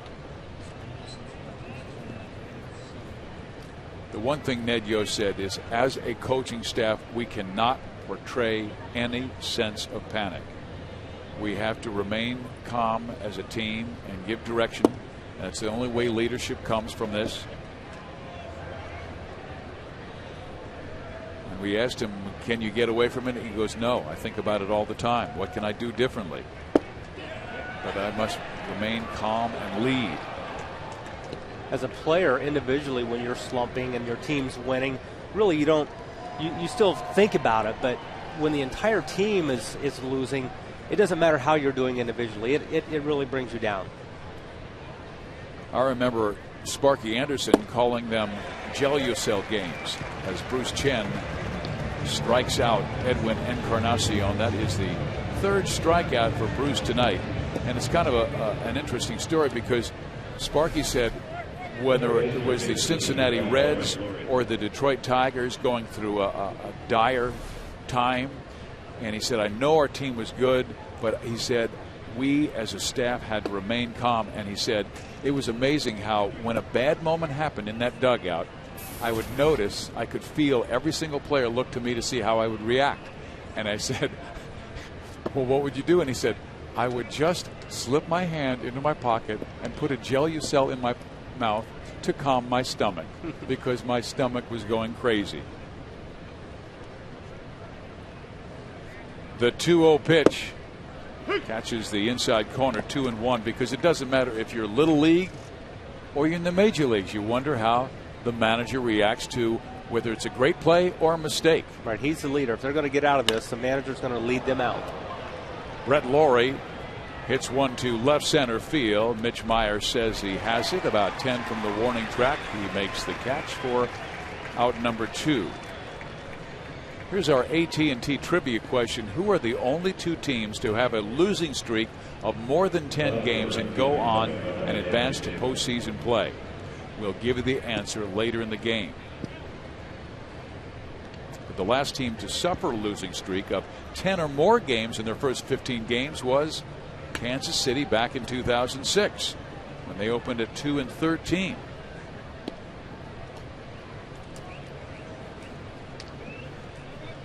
Chen trying to avoid that, but Toronto takes a 3-1 lead on Bautista's home run. All of the runs scored tonight have been by way of the long ball. Kelly Johnson's in the first, Hosmer's in the second, tied it. Davis hit that one off of his foot, and that hurts. And we stay tied at 1 until the 6th when a leadoff walk to Kelly Johnson was followed by a Bautista home run. I've never done that, but that has to hurt a great deal. Rex Hudler always said, Now, here's what you should do. Go out to your garage and get yourself a ball peen hammer and hammer your foot. And I said, no, I don't think I'll do that, Rex. Just practice? Yeah, just to practice, to see how it would feel. Rajai Davis, 0 for 2 with a ground out and strikeout looking. Curveball. We showed you that last duel between Chen and Davis when he got 2 strikes on him, and he shook and then threw a fastball right down the middle. We just shook twice here. And Davis saw a fastball and pops it up. Gordon will take care of it, but the damage has been done. Bautista goes deep. We'll see Butler, Haas, and Franchi next. To Sep.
This is our Sonic Slam inning, and our contestant is John Aquino Jr. from Kansas City, Missouri. If the Royals hit a home run in this inning, John will win $1,400. But if the Royals hit a grand slam out of the yard, John will win $25,000 from Sonic and the Kansas City Royals. All right, John, we got it going for you. It's the bottom of the 6th. The Royals down 2. They have squandered some opportunities, but they're ready to give you some dough. Here's a slider that catches the outside corner. 0-2. Billy has had a tough time against Morrow in his past. Just 1 hit and now 11 at bats, but that 1 hit was a home run. He pulls that one to short. Escobar, 1 out.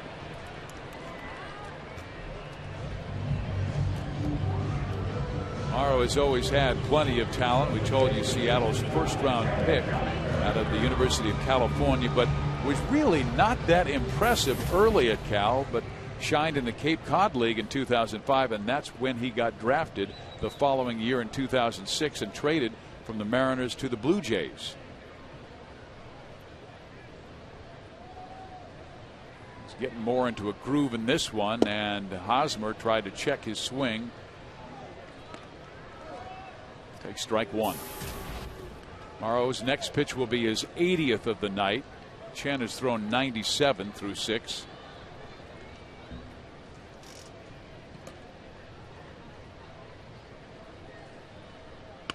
And Hosmer bunts.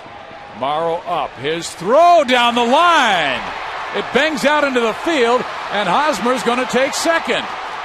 Oh, and a terrible idea there to try and shovel the ball. He's lucky Hosmer didn't take third.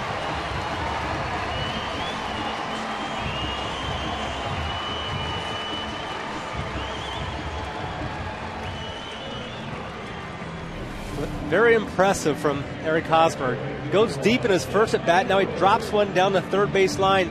Really is going to take a perfect play by Morrow here. No chance to get him out at first base. Throws the ball away.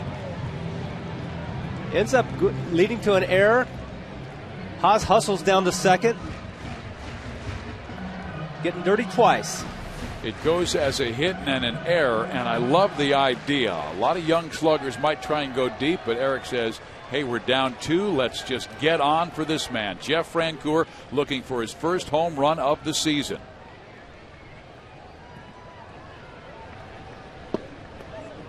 Breaking ball misses. Joel, what do you have? Well, Steve, sitting out on the backfields at spring training, and I was watching one day guys like Jeff Francoeur, Eric Hosmer, Billy Butler working on bunting, and they were having contests and talking trash. And I said to Rusty Kuntz, who was leading the drills, why these guys? And he said, you never know, maybe that 1 or 2 times a year a guy might be struggling, and he just wants to lay a bunt down, a big power hitter type, lay it down, help him get out of that slump. The defense is back. You never know when he might need it. Well, here you go. 3rd week in April, Eric Hosmer does it. Thank you, Joel. And this organization is trying to run well at every single level. And that's why they also want to be able to bunt well at every single level. The 2-0 pitch is upstairs 3-0. And the reason I say that is the skippers at AA and AAA tell their 3 and 4 hitters, you better be able to bunt here, because when you get called up to the major leagues, you're not hitting 3 and 4. Right. There's a theme involved in really good organizations. They have a theme, and whether it be something related to your pitching staff, how are you going to attack hitters, attack the strike zone? If you can't do it at the lower levels, you're not going to be able to make it to the higher levels or even the major leagues, because that's our theme, that's our philosophy. They want to be the best base running team in the major leagues. Frenchie has a fastball count. Will he get one? No, he took a little bit off, and it's 3-2. Looked like Jeff was looking for the straighter one, about 93 to 95.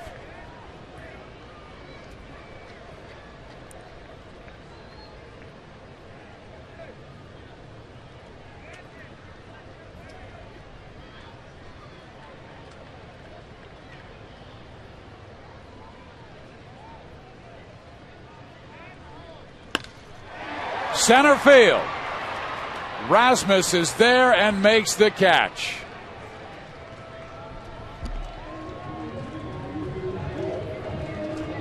Two outs for Mike Moustakas. The Royals desperately need a big hit. They have been pressing on offense.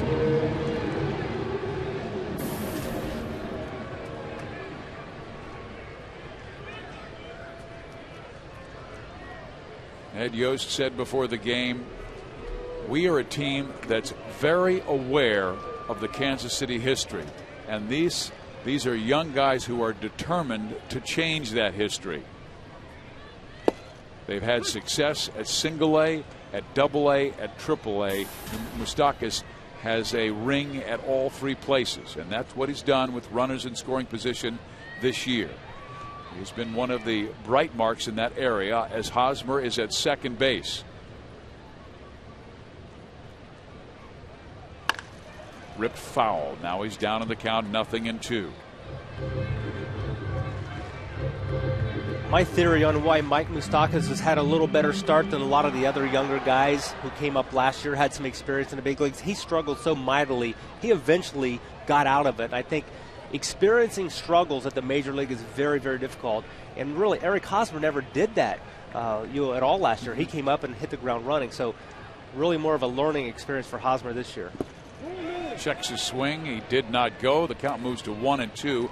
And Kevin Seitzer and Ned Yost also had him at spring training go down to minor league camp at time instead of playing the main game, where you go from field to field and get 8 at-bats instead of 4. So when they have the 2 games going on, Moose would actually take his swing, grab his gear, and run over to the other diamond and then get a swing in over there. It's really funny to watch. The 1-2 pitch bounces in the dirt. Good block by Aaron Sevilla, because I saw him line out and then immediately run to the dugout, grab the gear, race to the other side, because he was supposed to be in the on-deck circle.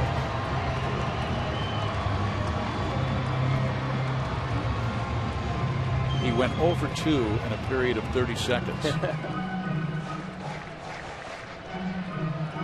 Moustakas has pushed the count to 2 balls and 2 strikes. You can see the way Morrow has been working.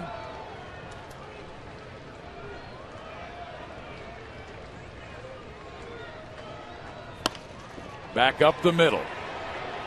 Escobar throws out Mike. The Royals get a base hit, receive an error, but do not score.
Thoroughbred Ford. The best deals on new Fords are at thoroughbredford.com.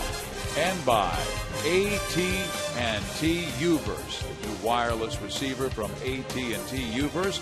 Visit AT&T.com/free your TV. Rethink possible.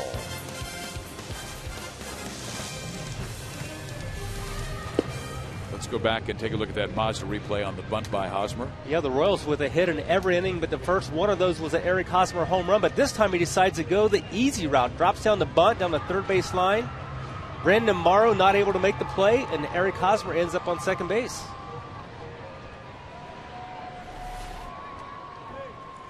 Now back on defense with his infielders of Getz, Escobar, and Moustakas first to third. Bruce Chen remains in the game. He has thrown 97 pitches. 60 have made strike and 37 have missed. There's a fly ball struck to center field. Played nicely by Meyer. 1 out. This copyrighted telecast is presented by authority of the Kansas City Royals Baseball Corporation and may not be reproduced or retransmitted in any form, and the accounts and descriptions of this game may not be disseminated without the express written consent of the Royals. Steve Physiok, Jeff Montgomery, and Joel Goldberg with you at Kauffman Stadium in Kansas City on a beautiful Monday evening. It's calm and cool, not much wind. Royals, it's a perfect night for a Royals victory. They need one to break a 10-game losing streak, and that ball struck foul off the right side.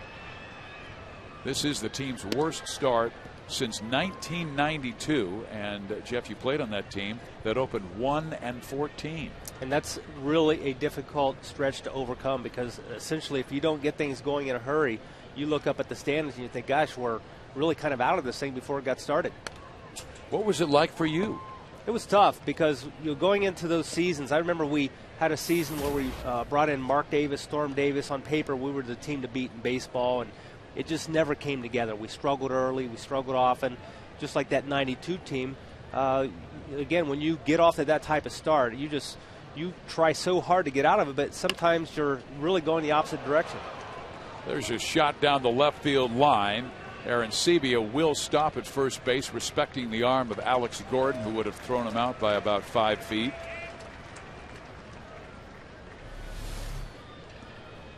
We mentioned Alex Gordon's conversion from third to left field. Now, last year, some teams may have tried to run on Alex Gordon on a ball hit down the third base line like this. Not this year. They've got a little book on Alex Gordon. They know he comes up quick, has a very good release and a good arm. Now Chen talking with Pena about Colby Rasmus, who doubled his last time up, how they want to work the left-handed slugger.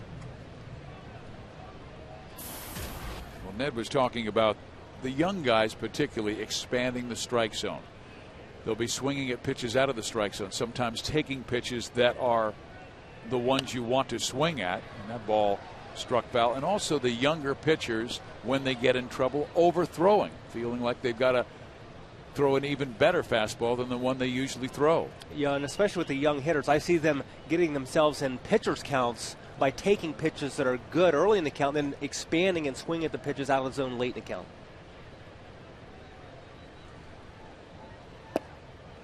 Here's a classic example. Danny Duffy last night and Danny Duffy versus Justin Verlander. When Verlander was on the mound, it seemed like Danny Duffy goes, hey, no pressure on me. Everybody expects Verlander to win. And he pitched his tail off and was fantastic. But then last night, it almost seemed like he had the pressure, like, I've got to stop this losing streak rather than just execute. Here's a 4-6-3. Safe at first base. It'll go 4-6, and there's 2 outs.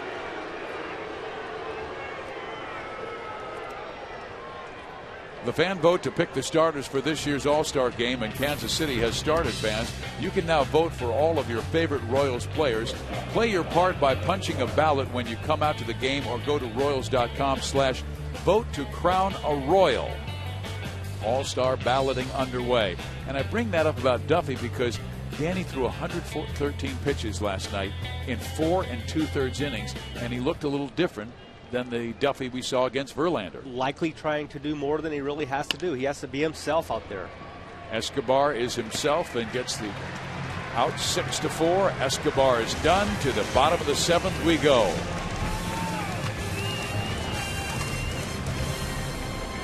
Well, I cramped.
Let's go to our favorite animal, Joe Goldberg. Wow. Actually, that's Stephen St. John, who's my favorite animal from A10 there, right, Monty? Looks like him. It is. I think that is. That's him and his beard. There we go. We'll move on and forget about the animals and talk about our Panera around the league and some scores in just a moment with Brian Pena coming to the plate.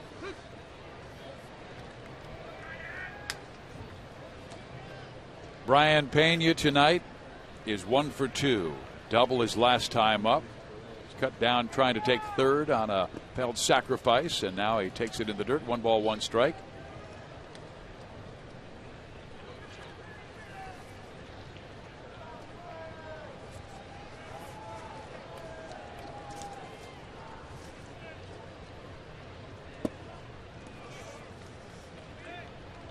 2 balls and 1 strike. Royals have had no problems getting guys on.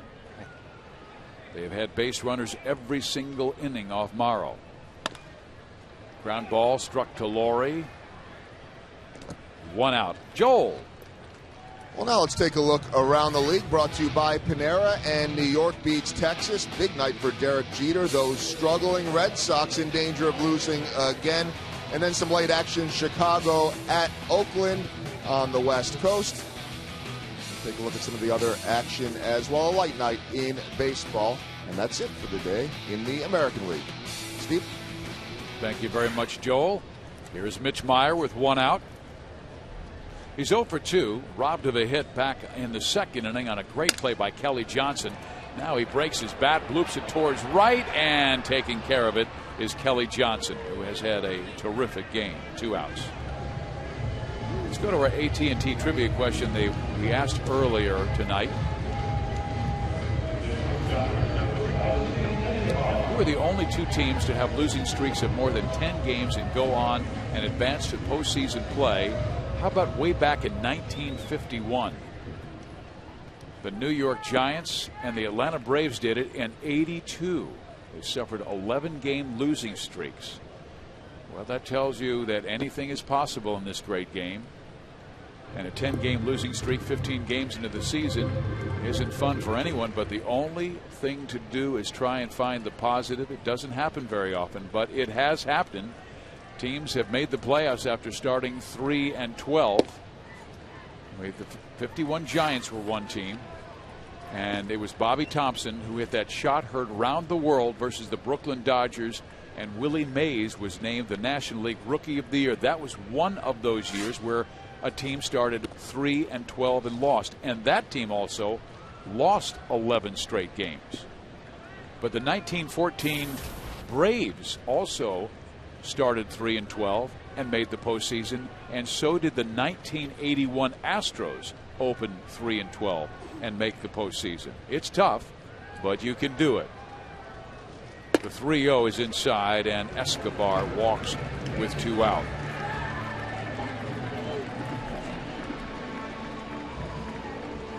Brandon Morrow now at 100 pitches. Looks like Luis Perez warming up in the Blue Jays bullpen, and he's been nails this year. Has yet to yield a run in 10 innings pitched, so he's a guy that's had a great deal of success early in the season.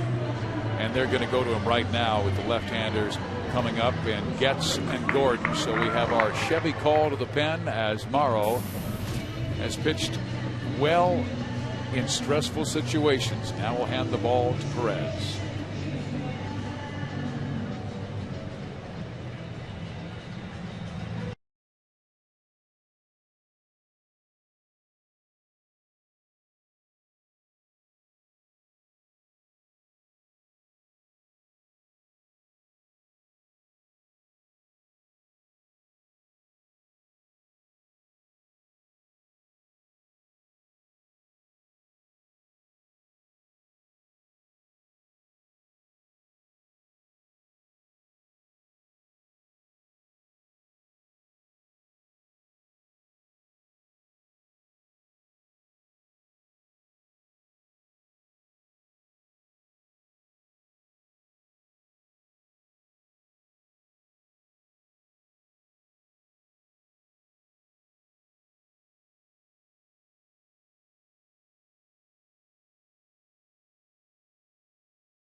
Bar at first base, 2 out, and they're bringing on Luis Perez, and you can tell his numbers have been flat brilliant. An .097 opponent batting average. But how about this? Left-handers this year are 0 for 17, and right now in the batter's box is left-handed swinging Chris Getz.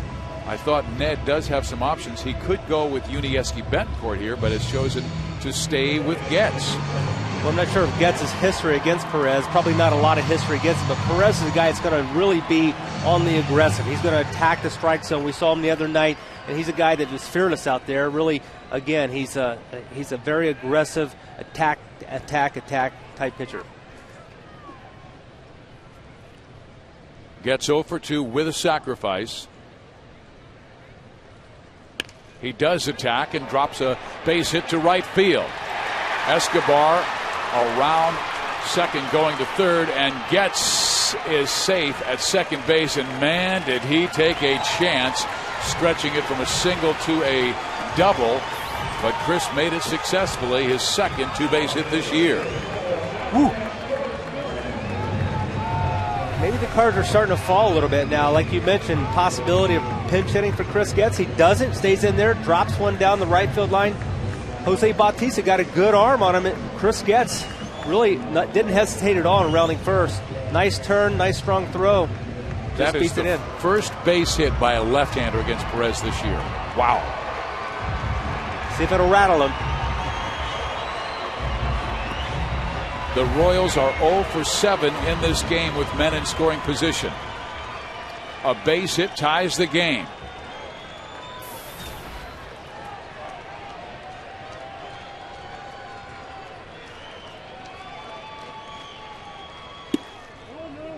Alex thinking about being aggressive. They said he went.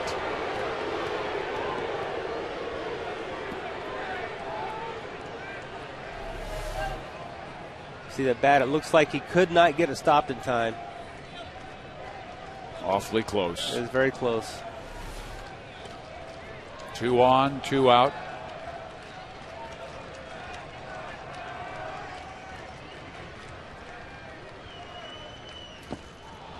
And 2. When Perez throws his breaking ball, that's it. It's kind of that slurvy one. It's not a real hard, tight breaking slider. It's got a lot of depth to it, a lot of lateral movement.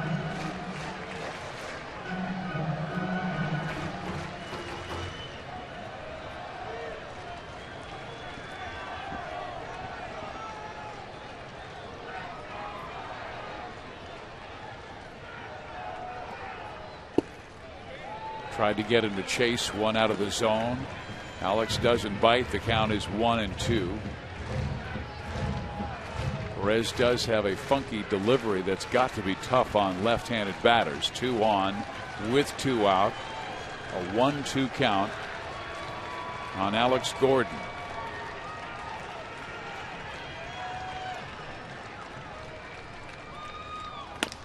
Back up the middle. Escobar cuts it off, throws him out. The Royals now 0 for 8 with men in scoring position.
after the game on Boulevard Royals Live. Jeff Montgomery and I will be breaking down the action. Decent start from Bruce Chen. It is the Royals offense and their inability to this point to hit with runners in scoring position that has been the story. We'll break that down, hear from Ned Yost, and much more after the game. Steve? Thank you very much, Joel.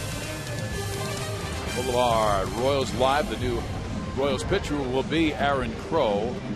And Aaron inherited 2 runners yesterday with 1 out of the 9th, and Toronto leading 5-2. He did retire Brett Laurie and Adam Lind on consecutive grounders to end that threat.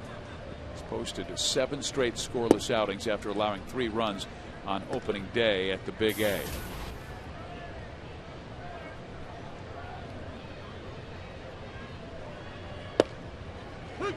Slider. 1 ball, 1 strike. These are his last 3 outings. Those numbers are very similar to what we saw early last year every time Aaron Crow took the mound the first half of the season.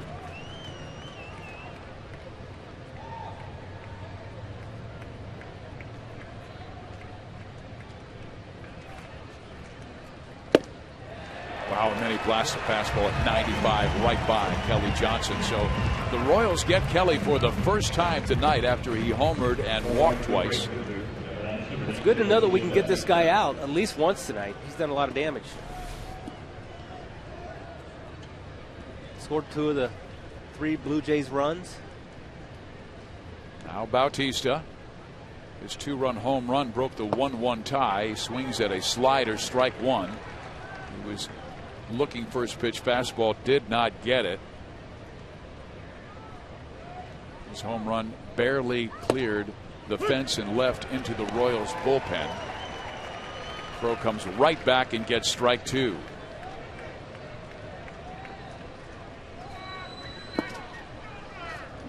One ball, 2 strikes.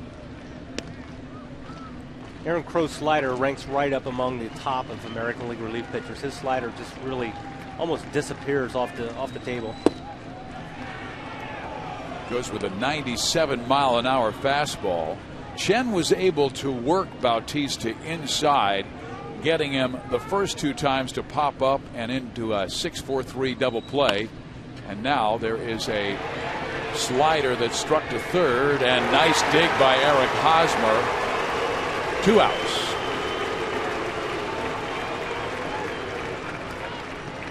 Let's talk with Mike Moustakas today, talking about some of those plays moving to his right and his arm, giving the ability to make that play. And he said, I really don't have to be very accurate because Eric Hosmer does a nice job on keeping those balls in play. Yesterday we saw one get away from Mike Moustakas, but that's a typical example of him trusting Eric Hosmer at first base. Has only 1 error this year, and there's that slider for strike 1 to Edwin Encarnacion. When the Royals bat in the bottom half of the 8th inning, they'll have the middle of the order coming up in Butler, Hosmer, and Francoeur.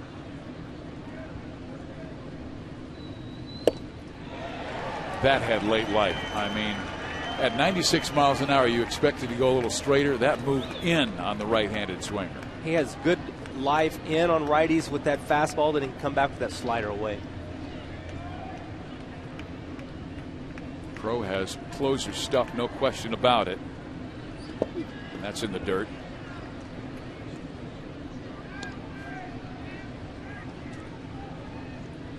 Here's the second pitch fastball. Wow, that ball's really supposed to be outside, but it has such life it gets back to the inside part of the plate. Grounded to third. Moustakas has it. 1, 2, 3 go the Jays in the 8th.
congratulating him on the job that he did. I'm joined by Dave Island, the pitching coach. Crow working a 1-2-3 eighth inning, trying to keep the Royals in it so they can somehow scratch away a few runs and break that 10-game losing streak. They have had opportunities in every single inning, but their inability to hit in the clutch continues. And Luis Perez will step on that rubber to face Butler, Hosmer, and Francoeur in the bottom half of the eighth.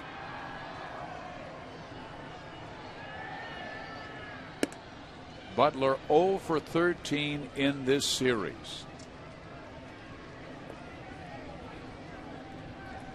Billy with that 8-game hitting streak broken by this series. Looking to get back on board here. Probably his last opportunity tonight to do that. So like to see him get it going here.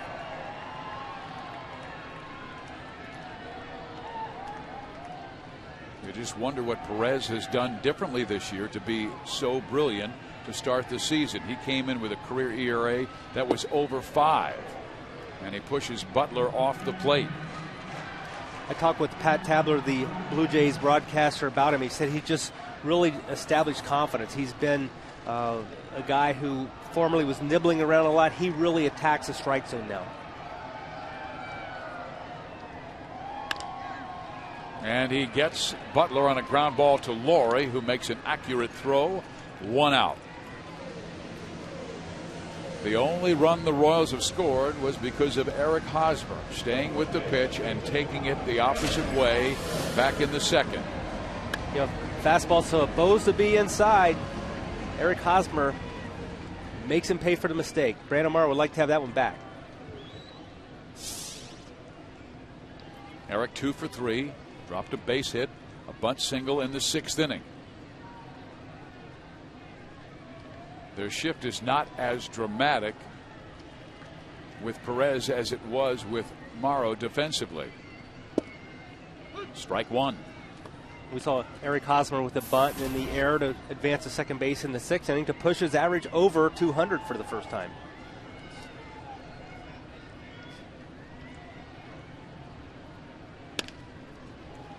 Second base, Kelly Johnson.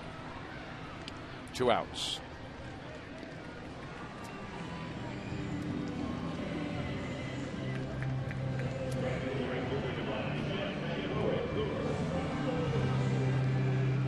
So John Farrell trying to go 10-6 on this young season.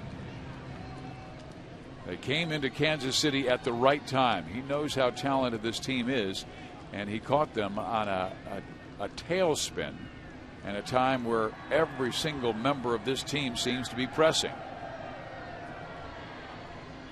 Quite frankly, with the exception of Bruce Chen, who continues to pitch brilliantly and threw quite well in this one.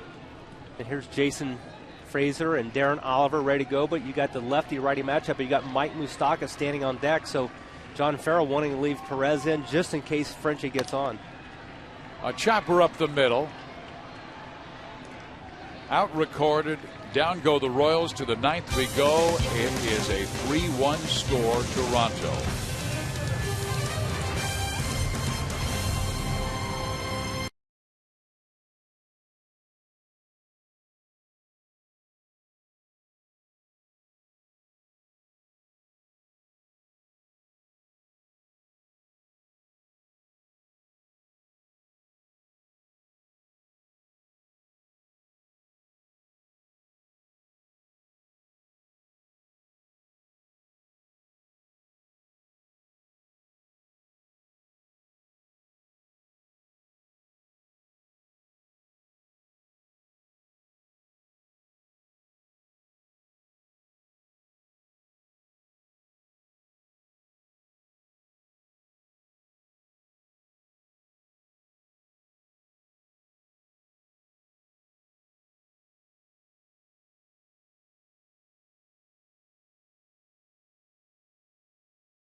late, as they have fallen to 3-12 on the year. So our Chevy call to the pen is all about Broxton, and he has pitched well in his last 3 outings.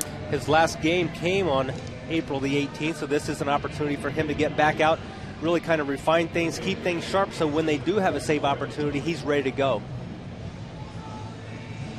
Jonathan opened last year as the Dodgers closer and was successful on each of his first 5 save attempts. But then he had some arm problems, finally shut down, and didn't have the elbow surgery until September. But he has come back, signed with the Royals, and had a good spring training. And that good fastball that reaches the upper 90s is back. He'll face Brett Lawrie, Rajai Davis, and Adam Lind in the 9th. Lawrie 1 for 3 in the game. His batting average right at 280. 281.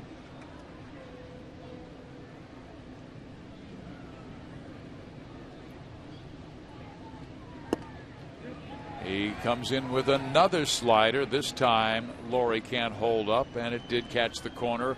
1 ball and 1 strike. I think Broxton more known for that power fastball that he has, but that slider in the mid to upper 80s, when it has that type of late tilt and life to it, very difficult to hit. In the air, right center field, dropping between Meyer and Francoeur. Lawrie is not stopping at second base, and he will make it successfully to third with a leadoff triple.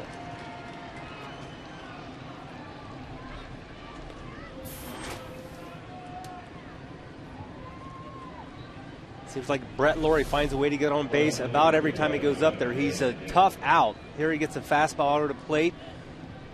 Jonathan Broxton providing some power on the pitch, and Lawrie just serves it into right center field. So he's on third with nobody out, and the batter will be Rajai Davis, 0 for 3. Royals infield is in.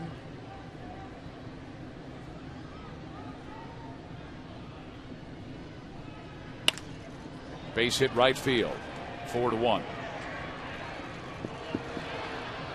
Francoeur tried to throw behind Davis, and it is backed up by Pena. Regardless, it is a 4-1 ball game. So a triple, now a single.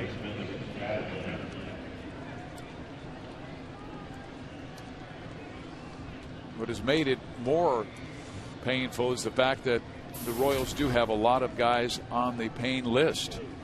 Joaquim Soria, they lost obviously during spring training, done for the season with Tommy John surgery, but also pitchers Felipe Paulino, although Paulino's getting close to coming back. Blake Wood will be gone for quite some time, and Greg Holland on the disabled list as well. They did get good news on Greg Holland, the fact that it was no stress fracture, that it was just a stress reaction in his left rib, and he is resting for 5 days, and then they'll begin a throwing session with him. But throw in Salvi Perez and Manny Pena, 2 of the top young prospects at catcher, and Lorenzo Cain, and that's a lot to miss just 2 weeks into the season.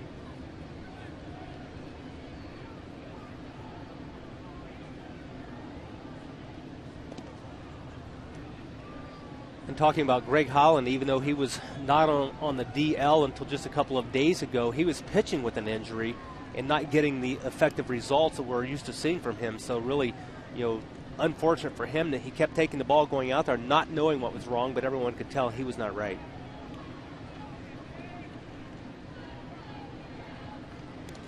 You had a similar experience where you didn't know about your shoulder.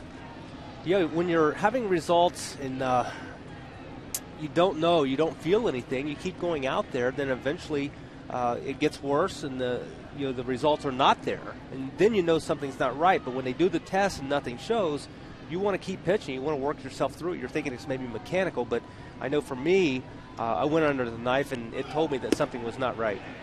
Royals pitch out.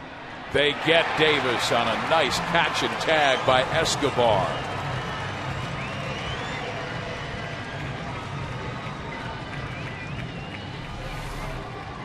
Nice way to get your first out of the inning. Pitch out, little room service. Brian Pena, nice throw and a nice tag here by Escobar.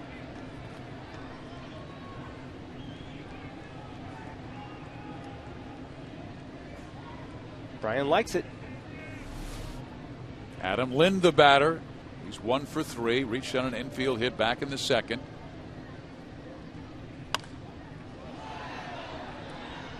Fouls out of play. 2-1. There's the count to Adam Lind. Now, when you were pitching and before they discovered the problem in your shoulder and you did not have any pain, did you just notice it because your slider wasn't sliding the way it normally did and your fastball not moving or locating it to where you usually could? It was really weird because the first half, it was in 1996, the first half of the season I pitched really well. In fact, I was named to the All-Star team. And the second half is like a light switch went off. I couldn't get anybody out, and I had no idea what it was.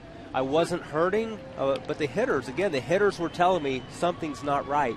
Went all the way into September. Eventually had an orthoscopic procedure done on my shoulder and had a torn labrum, had a torn rotator cuff, and a bone spur removed. So I had a lot going on in there, but you get by with the results early on, then I'm not sure why, but there was no pain associated with it. You had a lot going on in your shoulder with no pain.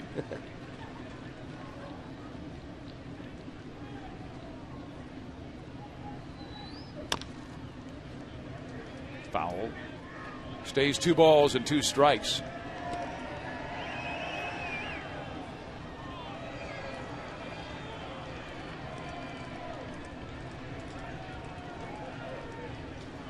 The fortunate thing with the orthoscopic procedure nowadays, you're able to come back and have an opportunity to pick your career up. So I was able to play 3 more years after that surgery. So very fortunate that the medical team was able to repair things.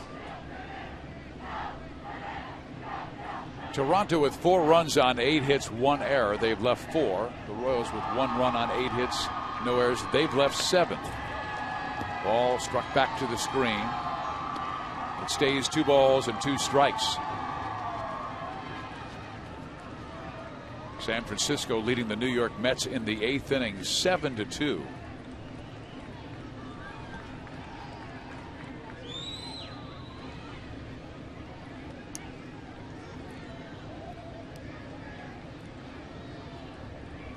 Broxton trying to get Adam Lind out for the second out of this inning. 1 run has already scored and a couple of hits, a triple, then a single, a caught stealing, and now a ground ball, or excuse me, a line out to Mike Moustakas for out number 2, and that's the second time he has had to dive and make a terrific play. The first by Aaron Sebia and now by Lind. Goes down on the scorecards at L5 on my board, but it looks like a line drive to shortstop, but Mike Moustakas right there.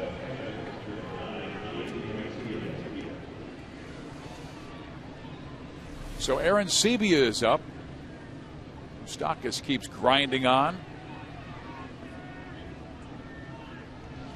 Ed Yost told us before the ball game, as long as this team does not get comfortable with losing, we will get through it and get through it together and find success because of the adversity. Just keep on fighting. It's easy to get knocked down. He said it's about who gets up the quickest. I think the biggest part in getting back on track is forget about the record, forget about the standings, forget about everything. Play good baseball and go out and have some fun and enjoy winning. This one is skied in the air to left center field. Gordon under it, makes the catch. The inning is over, but a run scores to make it 4-1 Blue Jays.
Despite the Royals trailing by 3 runs, 4-1 as we head to the bottom of the 9th inning. Francisco Cordero comes out of the bullpen to try and wrap this game up. He does have a save. His ERA rather high at 5.14, but he's only thrown 7 innings, and this is one of the great closers in the game with 328 in his career. Well, he had a chance to add one of those yesterday. The Royals did have him on the ropes, however, Steve. He's not the same guy that got those 328 saves over the course of his career. He's now more of a sinker-type guy, not the power pitcher. Yeah, they said he can still get it up there, mid-90s, but he is better at between 90 and 92 with that tough sink. Mike Moustakas will lead it off. He has doubled and grounded out twice. The Royals have had their opportunities. 3 times they've had a runner at third base with 1 out and been unable to plate that man. They also have a failed safety squeeze and a failed sacrifice, so they have to get back to executing the fundamentals of the game to find success. But as Jeff said, got to keep that in the rearview mirror, let it go, learn from it, and stay with the right now. Strike on the inside corner, 2-1.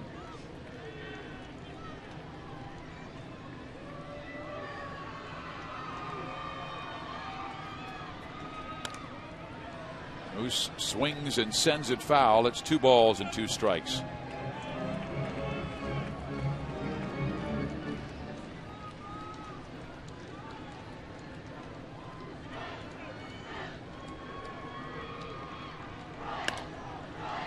Out of play. We'll try it again at 2-2. It's Moustakas, Pena, Meyer, and Escobar, bottom of the order. If they can turn that lineup over, Getz, Gordon, and Butler will be coming to the plate.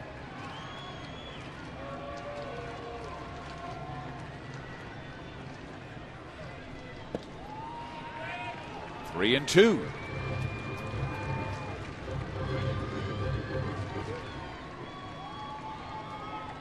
Royals are heading to Cleveland after this one, then to Minnesota, then Detroit before coming back home. Good swing on a pitch that was up for him. That time Cordero reached back for a little extra, and at 95, Moustakas could only get under the baseball and send it back to the screen. Again on his hands. He'll try it again.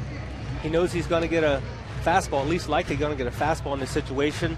3-run lead. Don't want to walk anyone, so you're going to throw a strike. So Moose can really focus on something in the strike zone. And he smacks it towards right field. That's a base hit. Wisely, he'll stay put at first base. So Moose stays hot. He now has 6 hits in this series, and Moose is their man. This pitch gets up a little bit on Cordero. Moose stays back, just drives it the other way. Pulls it down the right field side. The batter is Brian Pena, who's 1 for 3 in the game with a double. Royals have out-hit the Blue Jays 9-8, but trail by 3. Kansas City needs to get 1 more man on to bring the tying run to the plate.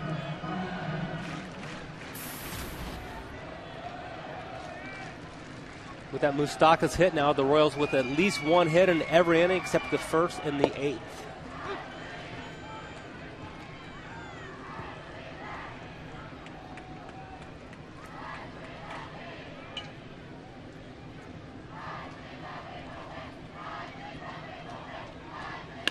Brian Pena sends a ground ball to the second baseman, and they'll turn the 4-6-3 double play.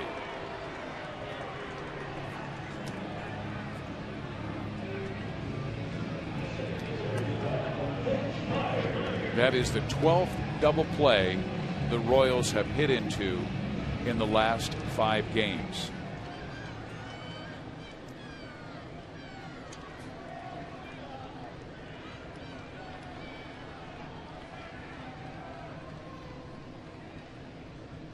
It is almost as if Every time the Royals get a man on, Toronto gets exactly what they want. A ball struck right at an infielder. You got to credit the Jays pitching staff for getting a lot of ground balls. They've got a lot of double plays. I think their advanced scouting and whoever's doing the positioning for their infielders deserves a lot of credit, because it seems like every time that the Royals have hit a ball, they've been right in the exact spot where the ball's been hit.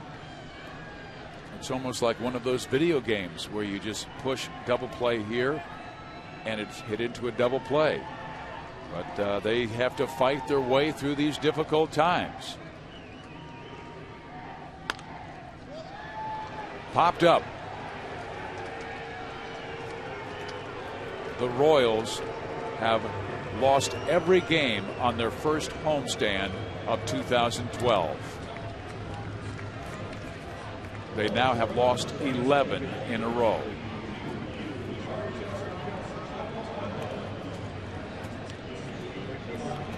Morrow gets the win, Cordero the save, and more long looks for KC.